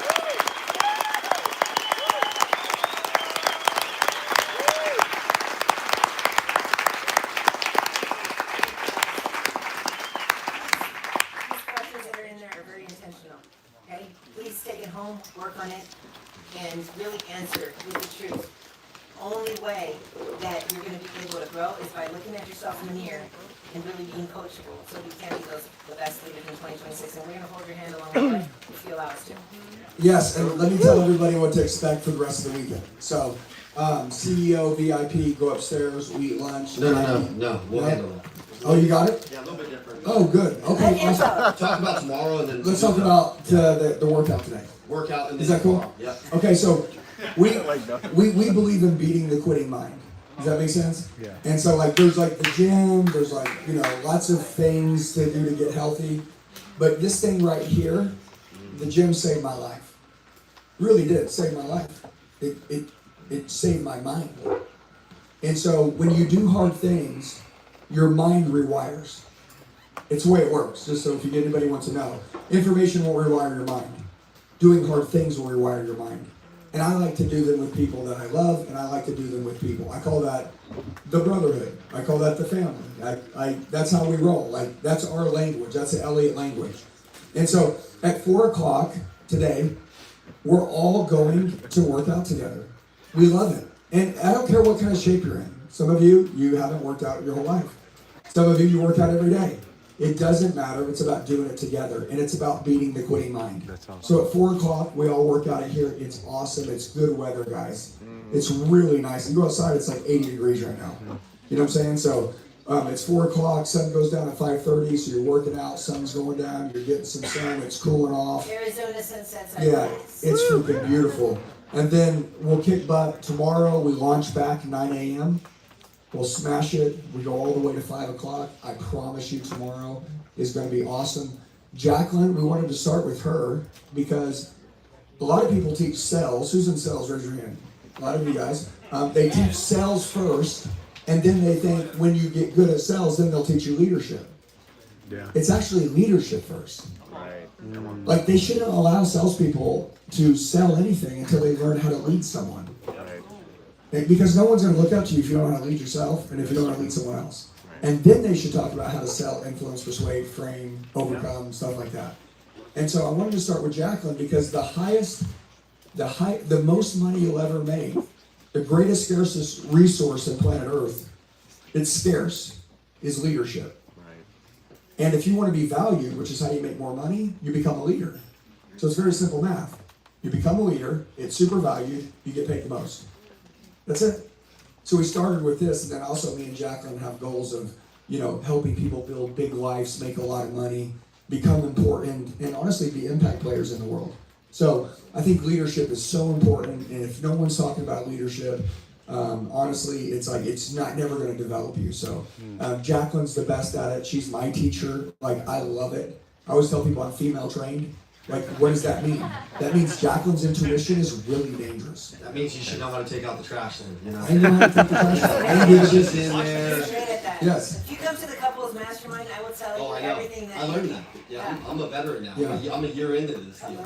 Yeah, so, but I I thought just, the dishwasher, you just put it in there and like it's supposed to clean the dishes. Like, why is it called a dishwasher though? Like, It's a disinfecting machine. It's well, not a it should be dishwasher. called a disinfecting machine. For a long time, I got in trouble because I'm just putting shit in there, and then I didn't know that you're not supposed to put it in there. You're supposed to clean it first, then put it in there. Now I'm female trained, and I'm putting it in there correctly. And then you're supposed to put it away. You're supposed to have permission to put it away. And then if you do that, you get a special little present. Oh shit! Yeah. Damn, Tony, that was really fast. Tony, you knew where I was going. yeah. No, I love it. Listen, guys, I want everyone in this room, I want you guys to get to know each other, and I want you to get to know my team. I'm going to get a chance to get to know you. But I really want you guys to realize this is not any other event. I know some of you who has never been here before, raise your hand. Okay, that's exciting to me. Over there, get up and love that. That's amazing. We make psychopaths. We build killers. We are psychopaths. Yeah, well, these chairs, I'm just so you guys know this, these chairs, and forget money for a minute, but let me talk. I've taken guys that have walked into this room, they make $100,000 a year, and we've taken them making a couple million, okay, a year, within a year. Like, we change people really fast, okay? We are really good at this development game because we're real. We're not phony, we're not fake, and we're applicant teachers. We're living this shit, right? So we're not teaching you some bullshit we read on the internet and then coming in here and freaking selling it to you guys. We're living this way. We also understand that there's no limits on any of us. You're going to need a circle. All of you in here need a circle. All of you in here need the right people in your life. And I believe that in this room today, I believe that all of us are the right people. Now, our goal is to build your identity this weekend, okay? Who you are, who God made you to be, your perspective. Some people walk into work, see everything that's wrong. Some people see everything that's right. I want you to see everything is right in the world right now. It's all right. That's why you're here. You're developing so you can see that shit. It's everywhere. Your next chapter of your book is ready to be wrote right now. And it's not in a new company. It's going back and doing what you're currently doing differently. A lot of you are like, man, I gotta get a different job. You're like, no, dude, you just gotta go do what you're doing now differently. Like maybe one person needs to go get another job. I get it, But it's do what you do differently. And so the identity, the perspective, and the belief, the last thing. Sales is 80% belief. And you guys cannot believe in anything if you don't believe in yourself. True. And this damn mind, this son of a bitch right here will rule and ruin your life if you let it. And that's why we have to do hard shit. And by the way, these workouts, they're not crazy hard. They're as hard as you want to do them. But we all do them together. There's no weights. There's no nothing. It's body weight. We crank music. We all work out together.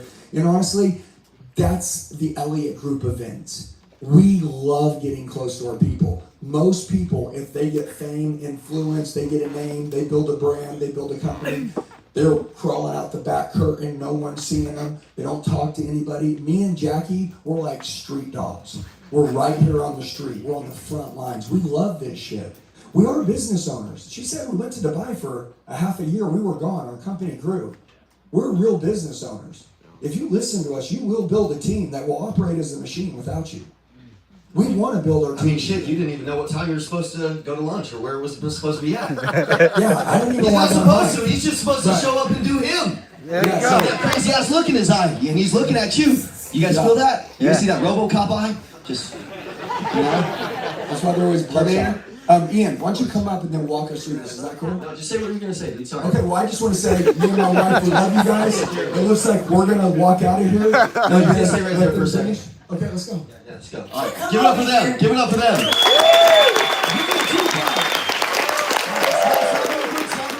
All right, let's reset. 2 clap. 2 clap.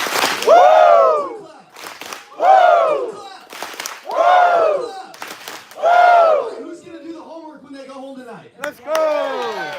Oh shit, that was stuck, dude. If we got that much homework going on, we are not causing the impact that we need to cause. Who's gonna do the homework? Yeah! Tell your neighbor, say, you are doing the homework, bitch. Tell your neighbor, tell them. Do the homework! Okay, all right. Has anybody ever seen the Terminator? What I was trying to explain, anybody ever seen that Terminator that's the gray one in the Arnold Schwarzenegger and his eye is red and he's just looking at shit and you feel like he's just crazy? That's the eyes that Andy has. And he's going to be all through the crowd. The first thing he's going to do is grab your book and he's going to be like, oh, this guy didn't do the homework. And then it's going to be a whole Andy deal, dude, and the whole seminar might just be about you in front of everybody else, okay? So I'm trying to influence you to do good, because if you don't do good, it's going to be a long day for you.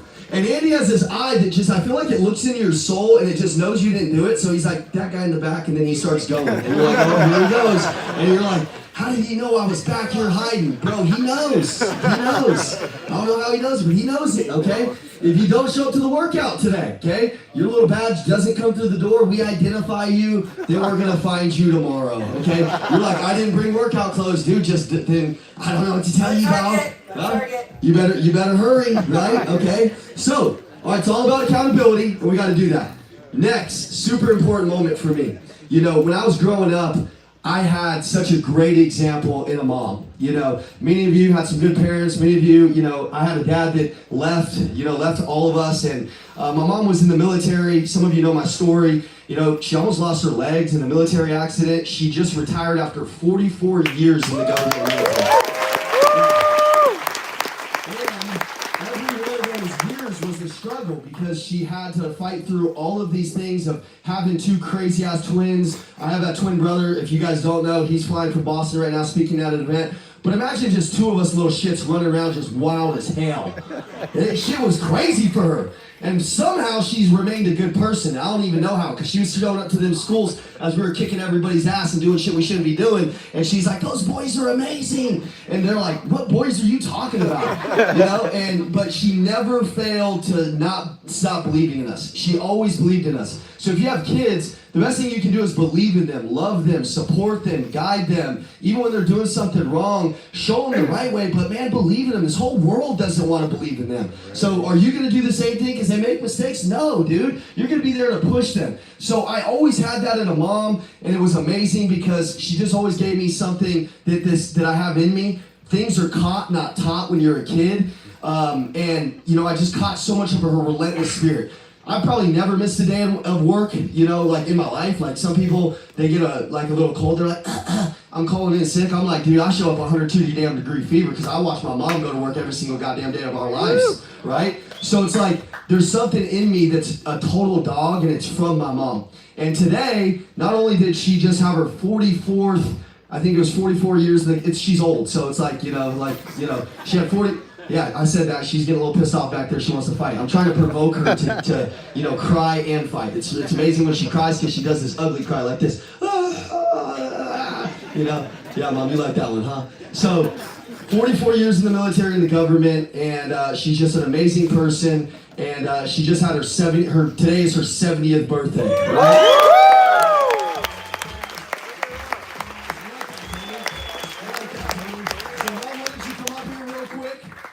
Come up here. Yeah. This is Mama May, guys. Come on up here. Come on up here. Oh, she's signing autographs on her way up. Come on, slow down, Mom. Like, Jesus Christ, you know. All right, give it up for her as she comes up here. Come on, Mom. Come on, Mom. Let's go. She's dancing her way up here. She's hugging her way up here. She's doing it. And then there's a second person that I'm also bring up too. This guy came into our lives. He's just an amazing guy. You know, one of the guys that just has the best heart in our entire company. He's always got a good attitude. He's always got a good smile. He's in the operations, you know, part of our business where most of the time they're dealing with a lot of shit, right? Like it's like sales, we're just selling and closing and having fun. And then there's people that have to deal with like the shit. And that it's mostly like, it's a lot of shit back there, okay? And so this guy's never failed to just approach it with a good perspective. You know, how you choose to see the world is how the world really is. Am I right? Yeah. And he's always chose to see the problems as fun challenges, and he makes it through it. So I really admire just the spirit that he has in the company and the way he is. You guys all have a reputation in your company. You always have a reputation in your family. You have a reputation in the community. And that's actually what branding is. It's what people think of you, right? So he's always had a good brand within inside of our company, and it's also his birthday. So you got a legendary birthday, too. Yeah. Come on up.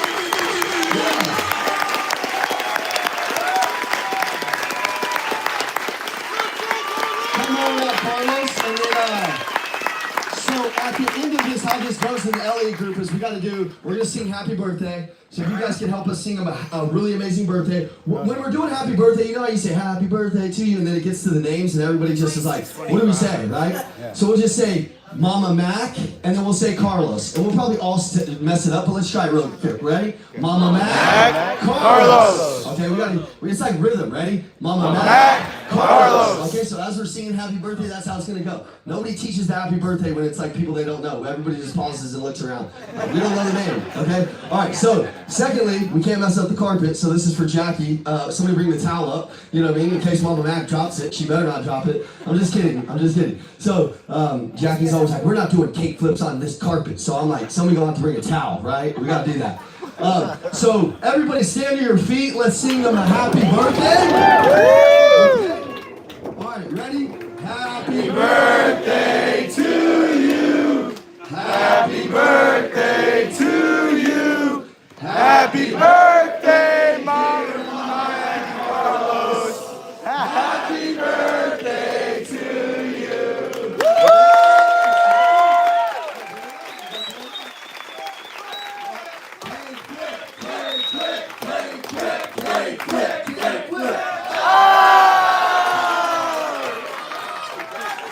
All right, give it up for Mama Drop the Cake.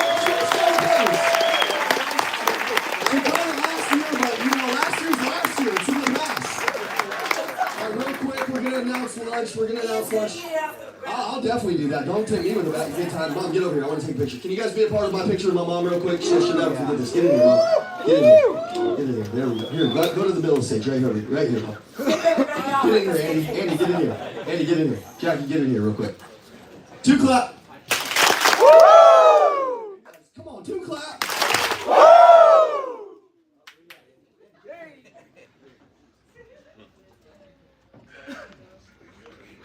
Good thing I got this selfie stick. All right, guys, give it up for one last time. My mom has something to say. Well, 2 things. One, I did catch it last year. But 2, I told Ian and Evan for years, do your homework, bitch, and they never listened. You tell other people to do their homework? So you're just up here to talk shit? That's all you have to say? You just want to talk shit. Like, that's our job in our family. We just talk shit. If we're not talking shit to you in our business or in our family, it just means we don't like you. You know what I'm saying? Like, that's our first love language. That's all we know. We're in the car business. We're military. That's how we roll. All right, guys. So, Jonathan, do you want to give us some lunch instructions? Yeah, check it out. I'll have everyone just take a seat real quick again, just so I can see everybody's beautiful face. We got some tall people up front. In the back, I lost you. Real quick, we're going to break for lunch, but because we have the construction going on, it is a little bit tight here. So I just need you to follow my instructions. I got cake all over my hand. I apologize. It's weird. Real quick, everyone take a look at your name tags if you already forgot what level you are. If your name tag says General Admission, please help me out. Grab your stuff and stand up real quick for me. Grab all your stuff around you. If it's a General Admission ticket, and stand up for me real quick. Gotta stay and turn Ian's mic back on. He's got epic stuff and to then say. General Admission, guys, we're all coming back at 3:30. Is that right? Yeah, be here at 3:30 so we get the waiver signed and Okay, so Wait be for it. back here at 3:30. You never want to be late to an Andy Elliott sales meeting or workout. Like if you're here at 3:31, 3:32, you're liable to have to do double or triple the workout. Okay, so everybody say 3:30. 3:30. Say 3:30. 3:30. All right, so general mission, you guys are gonna just go right out the back, right back here. We'll see you at 3:30, and then tomorrow, general, everybody, we start at we're gonna open the doors at 8. You want to be here by like 8:15, 8:20 like the latest, okay? If you're Ubering in Fountain Hills, just understand there's like no Ubers up here. So you're gonna have to like find rides, ask people, set your Uber up, and like just like think in the future. Like just know you don't want to be late because of the Uber driver, okay? All right. So everybody, will see you guys at 3:30, and keep going. And everyone else just stay seated for a second until we clear this out. Give me just a moment. Tony, give me some soft, good music so it's not so awkward for me. Otherwise, I tell jokes, and they're not very good. I'll tell some jokes. You got jokes? Okay, and then VIP. Okay, all of you guys, raise your hand if you're VIP CEO. Okay, all right. So we're gonna have lunch together, and then Andy's gonna ask some. He's gonna answer some questions. So CEOs, VIPs, we're gonna have lunch. It's gonna be over here, and then you guys are gonna go over there in a minute, and then you're just gonna bring your lunch right back to your table, right, Jonathan? Yeah, real quick. And if you're in the recliners for me, I'll have y'all stand up and exit that door right there, to your right, my left. So you guys will go this way, and In then the you guys will go recliners. right You to guys lunch. good. So you guys are good. You guys will go that way. Boom. Boom. And see, this is salespeople mostly and leaders, so you guys are sometimes the hardest to follow directions. It's like regular kids and shit. You're like, come over here. Where'd you go? Where'd you go? Get your ass over here. You know? You guys are hard to keep up with. Come on, Kathy. Let's go. Okay, now what, Jonathan? Oh, just until that clears out, let's have this section to my right. Brotherhood section, I'll have y'all stand up and follow that section right out that door as well. Brotherhoods, most of them got like 13 brain cells because they built big businesses and it ain't that hard. I'm just kidding. You guys are gonna all come just right here. Chris, you wanna fight? You come up here to fight or what? Okay, dude. Come on, Andy Elliott's freaking dad. Come on. You want some? You want some? Doesn't look like Andy, dude. Just needs a camera. Just needs a camera, bro. You know what I'm saying? You have that Oklahoma, I'm gonna grab your ass look, and you never let a dude like that get that close to you. Especially when you're as fast as me, dude. You stick and move him and kick his leg till he falls over. You know? Alright, and then VIPs, you guys will go next. Just hang tight for a second. Bro, Who's I'm about to excited get to a answer some, contract ask some signed. questions? Alright, here's the goal of the questions. Who has a really, really good question that they're just like, man, how am I going to put that into my business? How am I going to implement that in my business? How am I going to implement that into my team, myself? Who's got some of those questions? I told him once. Nobody? There we go. You guys make the most money, you dipshits! Oh, did you? Bro, come on, guys. Alright, turn your neighbor, smack him on the back of the head. Yeah, remember him? Smack, come on, I think come he on. said he wasn't trying to Smack let his you ass walk. on the back of the head. What? Hey, Oh, what? smack her on the back of the head. What'd I do? Get her, Travis, do it. have to Just smack give her a little each other. tap. Oh. Yep, just give her a little tap. You know? Yeah, you go harder on him. You go harder on him. Like, get his ass. He was trying to get your ass at the What's your beginning of the deal. You need to double tap. Esteban. Who was that? Isaiah? Yeah, No way. Yeah, you know that. That's the name of Yeah, my only good, rep right now. good. Your what? My only All right, rep. so now we're gonna have Oh, really? you guys stand Yeah, up, what's up? and then remember, you're just getting your food, and then Jonathan, Yes. they're coming right back here, right? Yeah. No, they're coming. They're staying in the Alliance room. So they're eating over there. Yeah, and they're then we'll eating come over there. Get your food down. Amy and Jackie will be down in a couple minutes for Q&A, so get your food down and get some badass questions. Oh, no, that was a back. Facebook All right, opportunity. guys. Tony, hit the music. We're good. You can still leave your stuff too. I mean, anything can go nowhere. You can just throw it up around here. Yeah, you can leave your stuff. You can leave your stuff if you want. That's just like a person something. He knows damn well we're not really. You're good. Like, You're good. trying to act like he's texting us. That wasn't too bad. That wasn't too bad. Yeah. Text him back and play along. I play along. What do you mean? No, like it's not. He wouldn't let us do showing. Remember? Hey, wait, where is he? Perfect. I'd get him to sign Good. and file that fucking memo. I'd get him to sign. The dude that was like, Oh, really? Oh. I don't want to talk to him. He's like, hey, how you been? I'm like, oh my Be God. like, what's up, buddy? How you doing? I'll do that shit. I wasn't listening at all. I was either.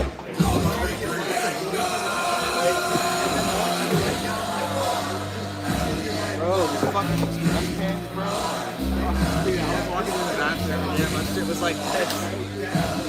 I mean, they're not express pants. What's that, Fat Buddy?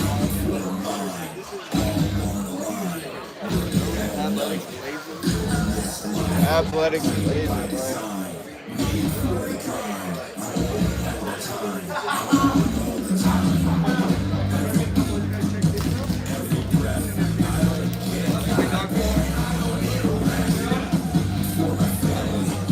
I know you're gonna have saucy questions to ask already, so I don't even gotta tell you, bro. He scooped that, bro. He scooped that, man, bro. give me that shit. He scooped that. Hey, say what's up to the YouTube, bro.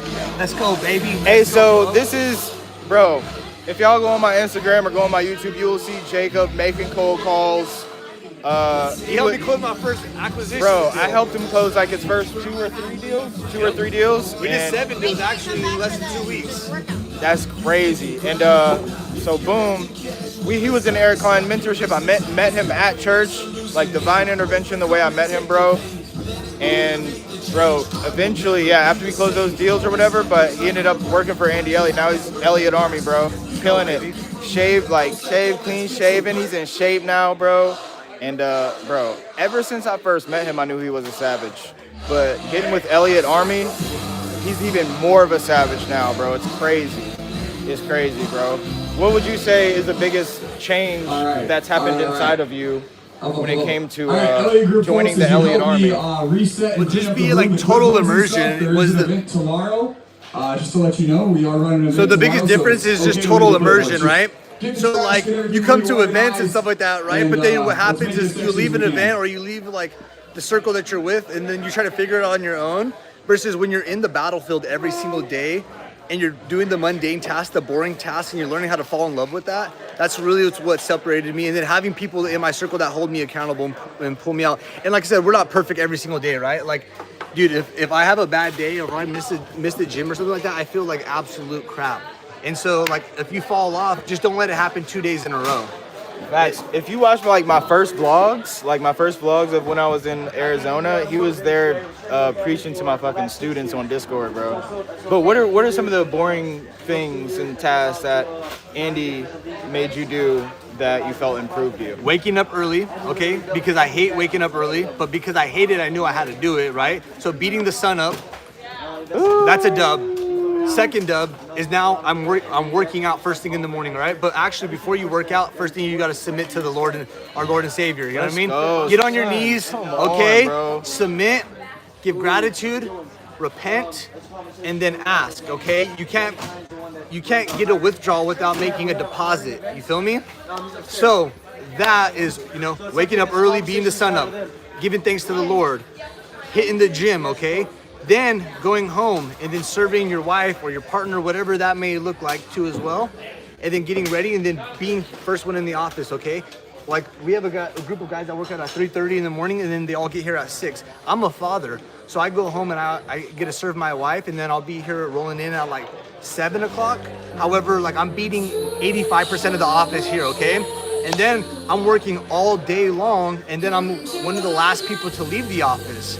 And so it doesn't have to be forever, but it has to be in a certain season. It's a decision that needs to be made.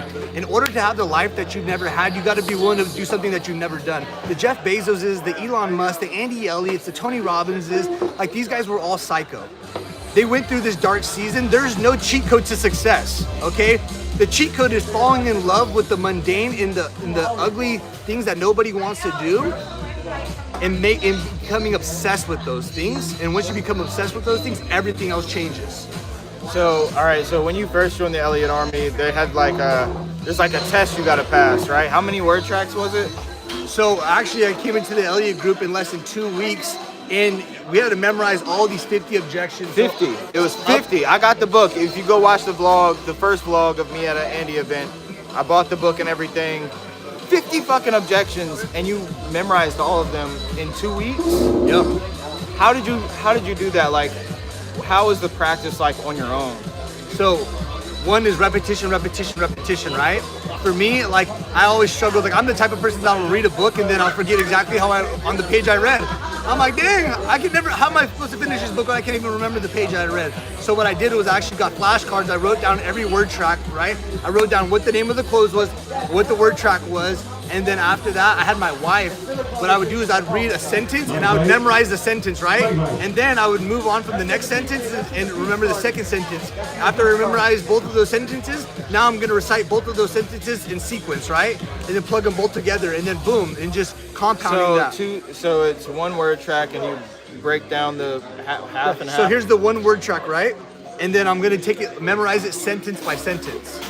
And once I have one sentence memorized, I'm gonna move to the second sentence, okay? And then now I have those two sentences memorized, I'm gonna say those sentences in a row. Does that make sense? Yeah. And then boom, just breaking the word track down. Some of the word tracks were like 3 or 4 sentences though. Some of them are paragraphs, bro. Yeah, that's what I'm saying. So Bro. like, what about those? Yeah, I just kept doing that. Sentence by sentence or Sentence by half by half? Sentence by sentence, bro. Because I had it like that's how I learned, right? That's and I true. just did it hundreds and hundreds and hundreds and hundreds and hundreds of times from the sun up to the sun down. For 1 week, all I did as I came over here, I had to watch all these videos and do all these other stuff that I had to get onboarded on. But all I did was memorize these word tracks. I just became obsessed with them. And then we had a challenge, and we had got battle tested in front of everybody.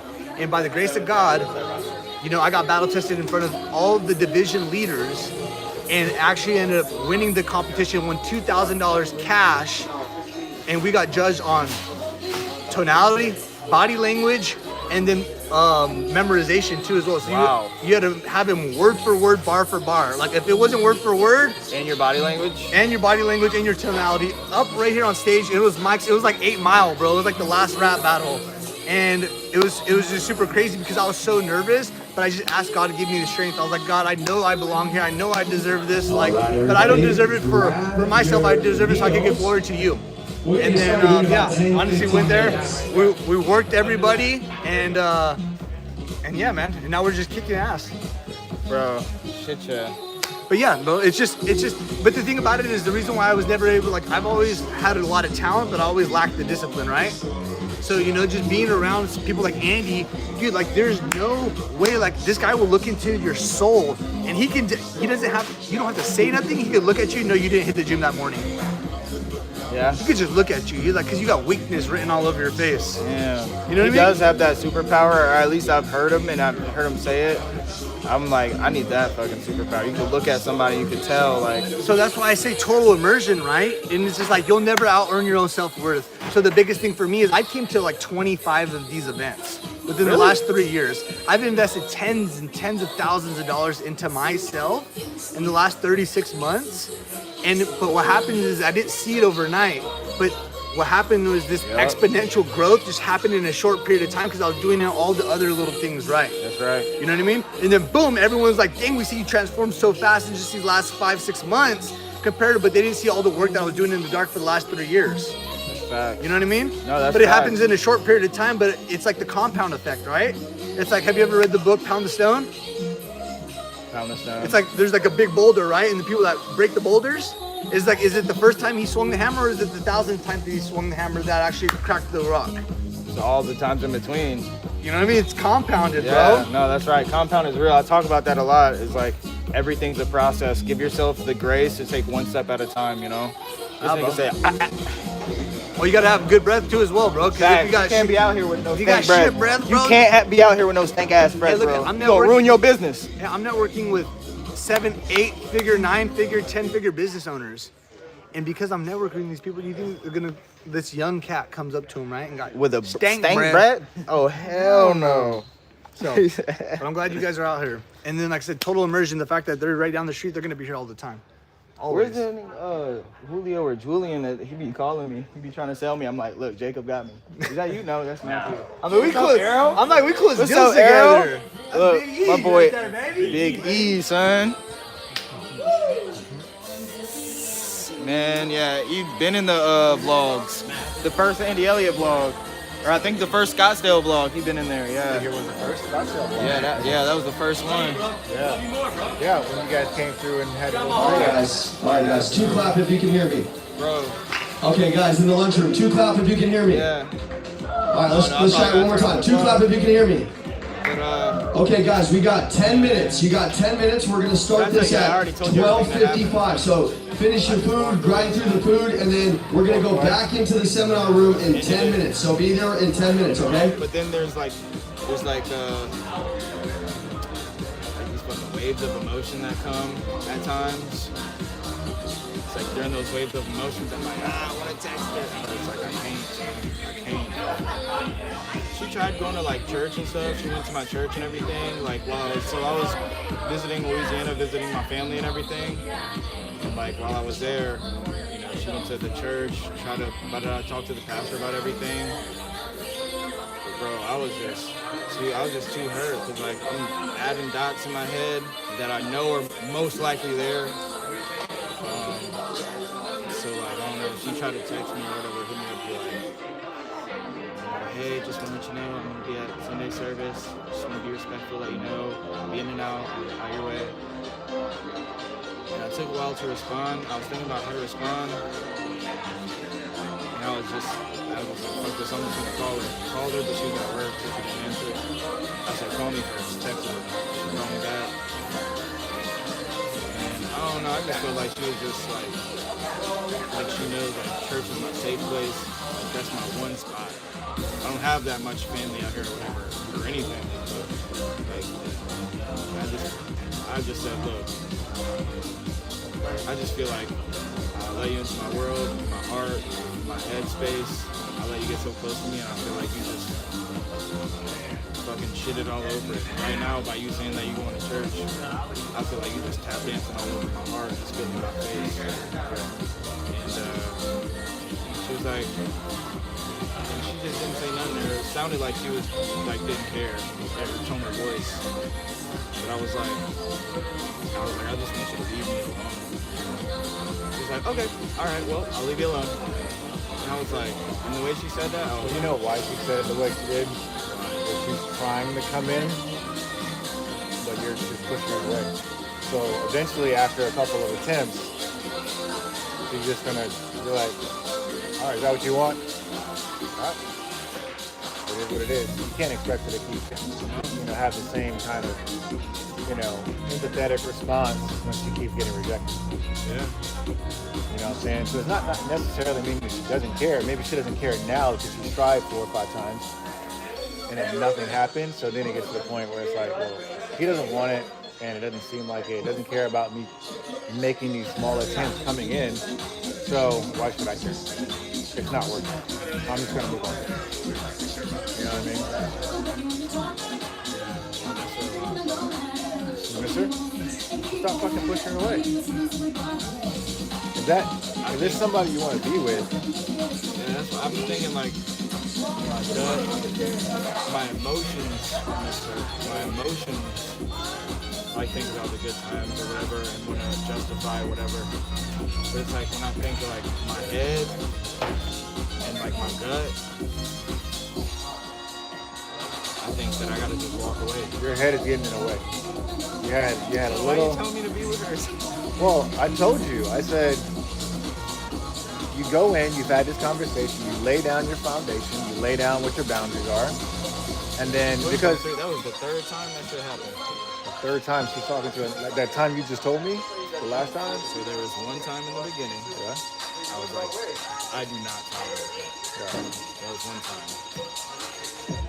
And then there was some other time, but that was like the third and last time. Oh, well, if she did it that time, then you gotta do what you gotta do. I mean, you've already set the boundary. And if she stepped over the third time. Now She was hiding it very well. yeah, Right? yeah. That's I feel you. Now she really wants you, and she has to really work. But 30 days no contact, and I'm not even going. But I feel like here's the other thing. Like even though I miss her, whatever. Like if I go 30 days no contact, I try to look like a detached. Like look, if you want to come to church, I'll be there. You don't have to. If you don't want to, I get it. I'm just sending the invite. And I was thinking about doing that for days, but what's in my head is like she probably hooked up with some other dude or some shit. Yeah, I'm live streaming. Y'all can hear everything I'm saying. I don't care.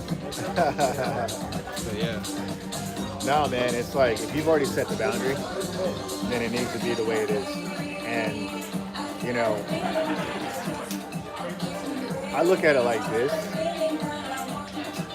Even from the standpoint of if she really wanted it, That boundary has been crossed like 3 different times. So it goes to show she's not respecting her boundary. She's not the only one in the world. Yeah, my head also justifies like, oh, she's young or she didn't know, she's naive, and So you've already had a conversation. The conversation, again, what it shows is a lack of respect. And so I get it. She is young or whatever. Maybe she needs a little bit more growing before you guys revisit this thing. But, you know, for now, the boundary has been crossed. It's been stepped over three times. You've already made mention of that. And now that you detach yourself, now she's trying to come back. She's trying to step back in. But sometimes you have to do what you have to do to make a point. But also, you got to have your own self-respect to stop that.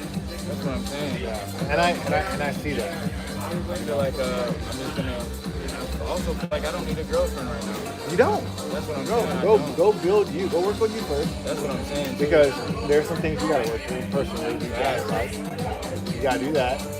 Go work on your business. Right? Your self-development, you got all that stuff. Right? When you stop looking for a chick, typically they find you. And it's usually the one that you attract. But you gotta become that man first. You understand what I'm saying? You have to become that man first. You're going to attract what you want. That's right. You I know I am. I know I'm him. Yeah. Yeah, the thing that pisses me off too is like I feel like I'm out of her league or she's out of my league. You know what I mean? That's what really pisses me off. I feel like I'm a stud. She was like basic on some shit. Well, you have more studship to get. I do, for real. Facts. And just think, how old are you, 27, you said? 29. 29? By the time you're 42, you're going to be even more of a stud. And you're going to be better. I know, I'm 42 years old. I'm the best years of my life. I've the best life. Thought I had it back then. It gets better and better and better. Yeah. But don't let me hold you up, man. Go in there and get some food. You know, I'm about to get this contract go going. to work. You know, and then they're going to do the Q&A in here. You know what I'm saying? We can always talk. Alright? Appreciate you, bro. Alright, y'all, I'm about to end this live stream. Y'all know the deal, though. Share this to someone that y'all think. There's gonna be a part 2 as well. Hello, everyone. You want to be interviewed? Yeah. Yeah? Yeah, you wanna come over here? Let's do it. Or I'll come over.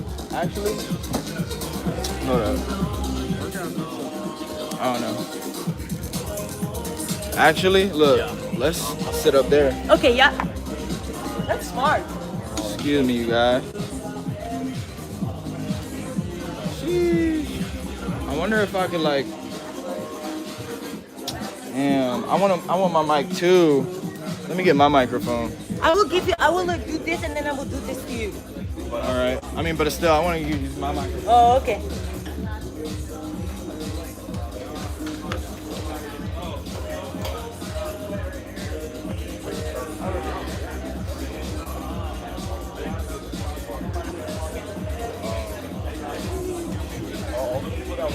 All right, y'all. Like, comment, subscribe.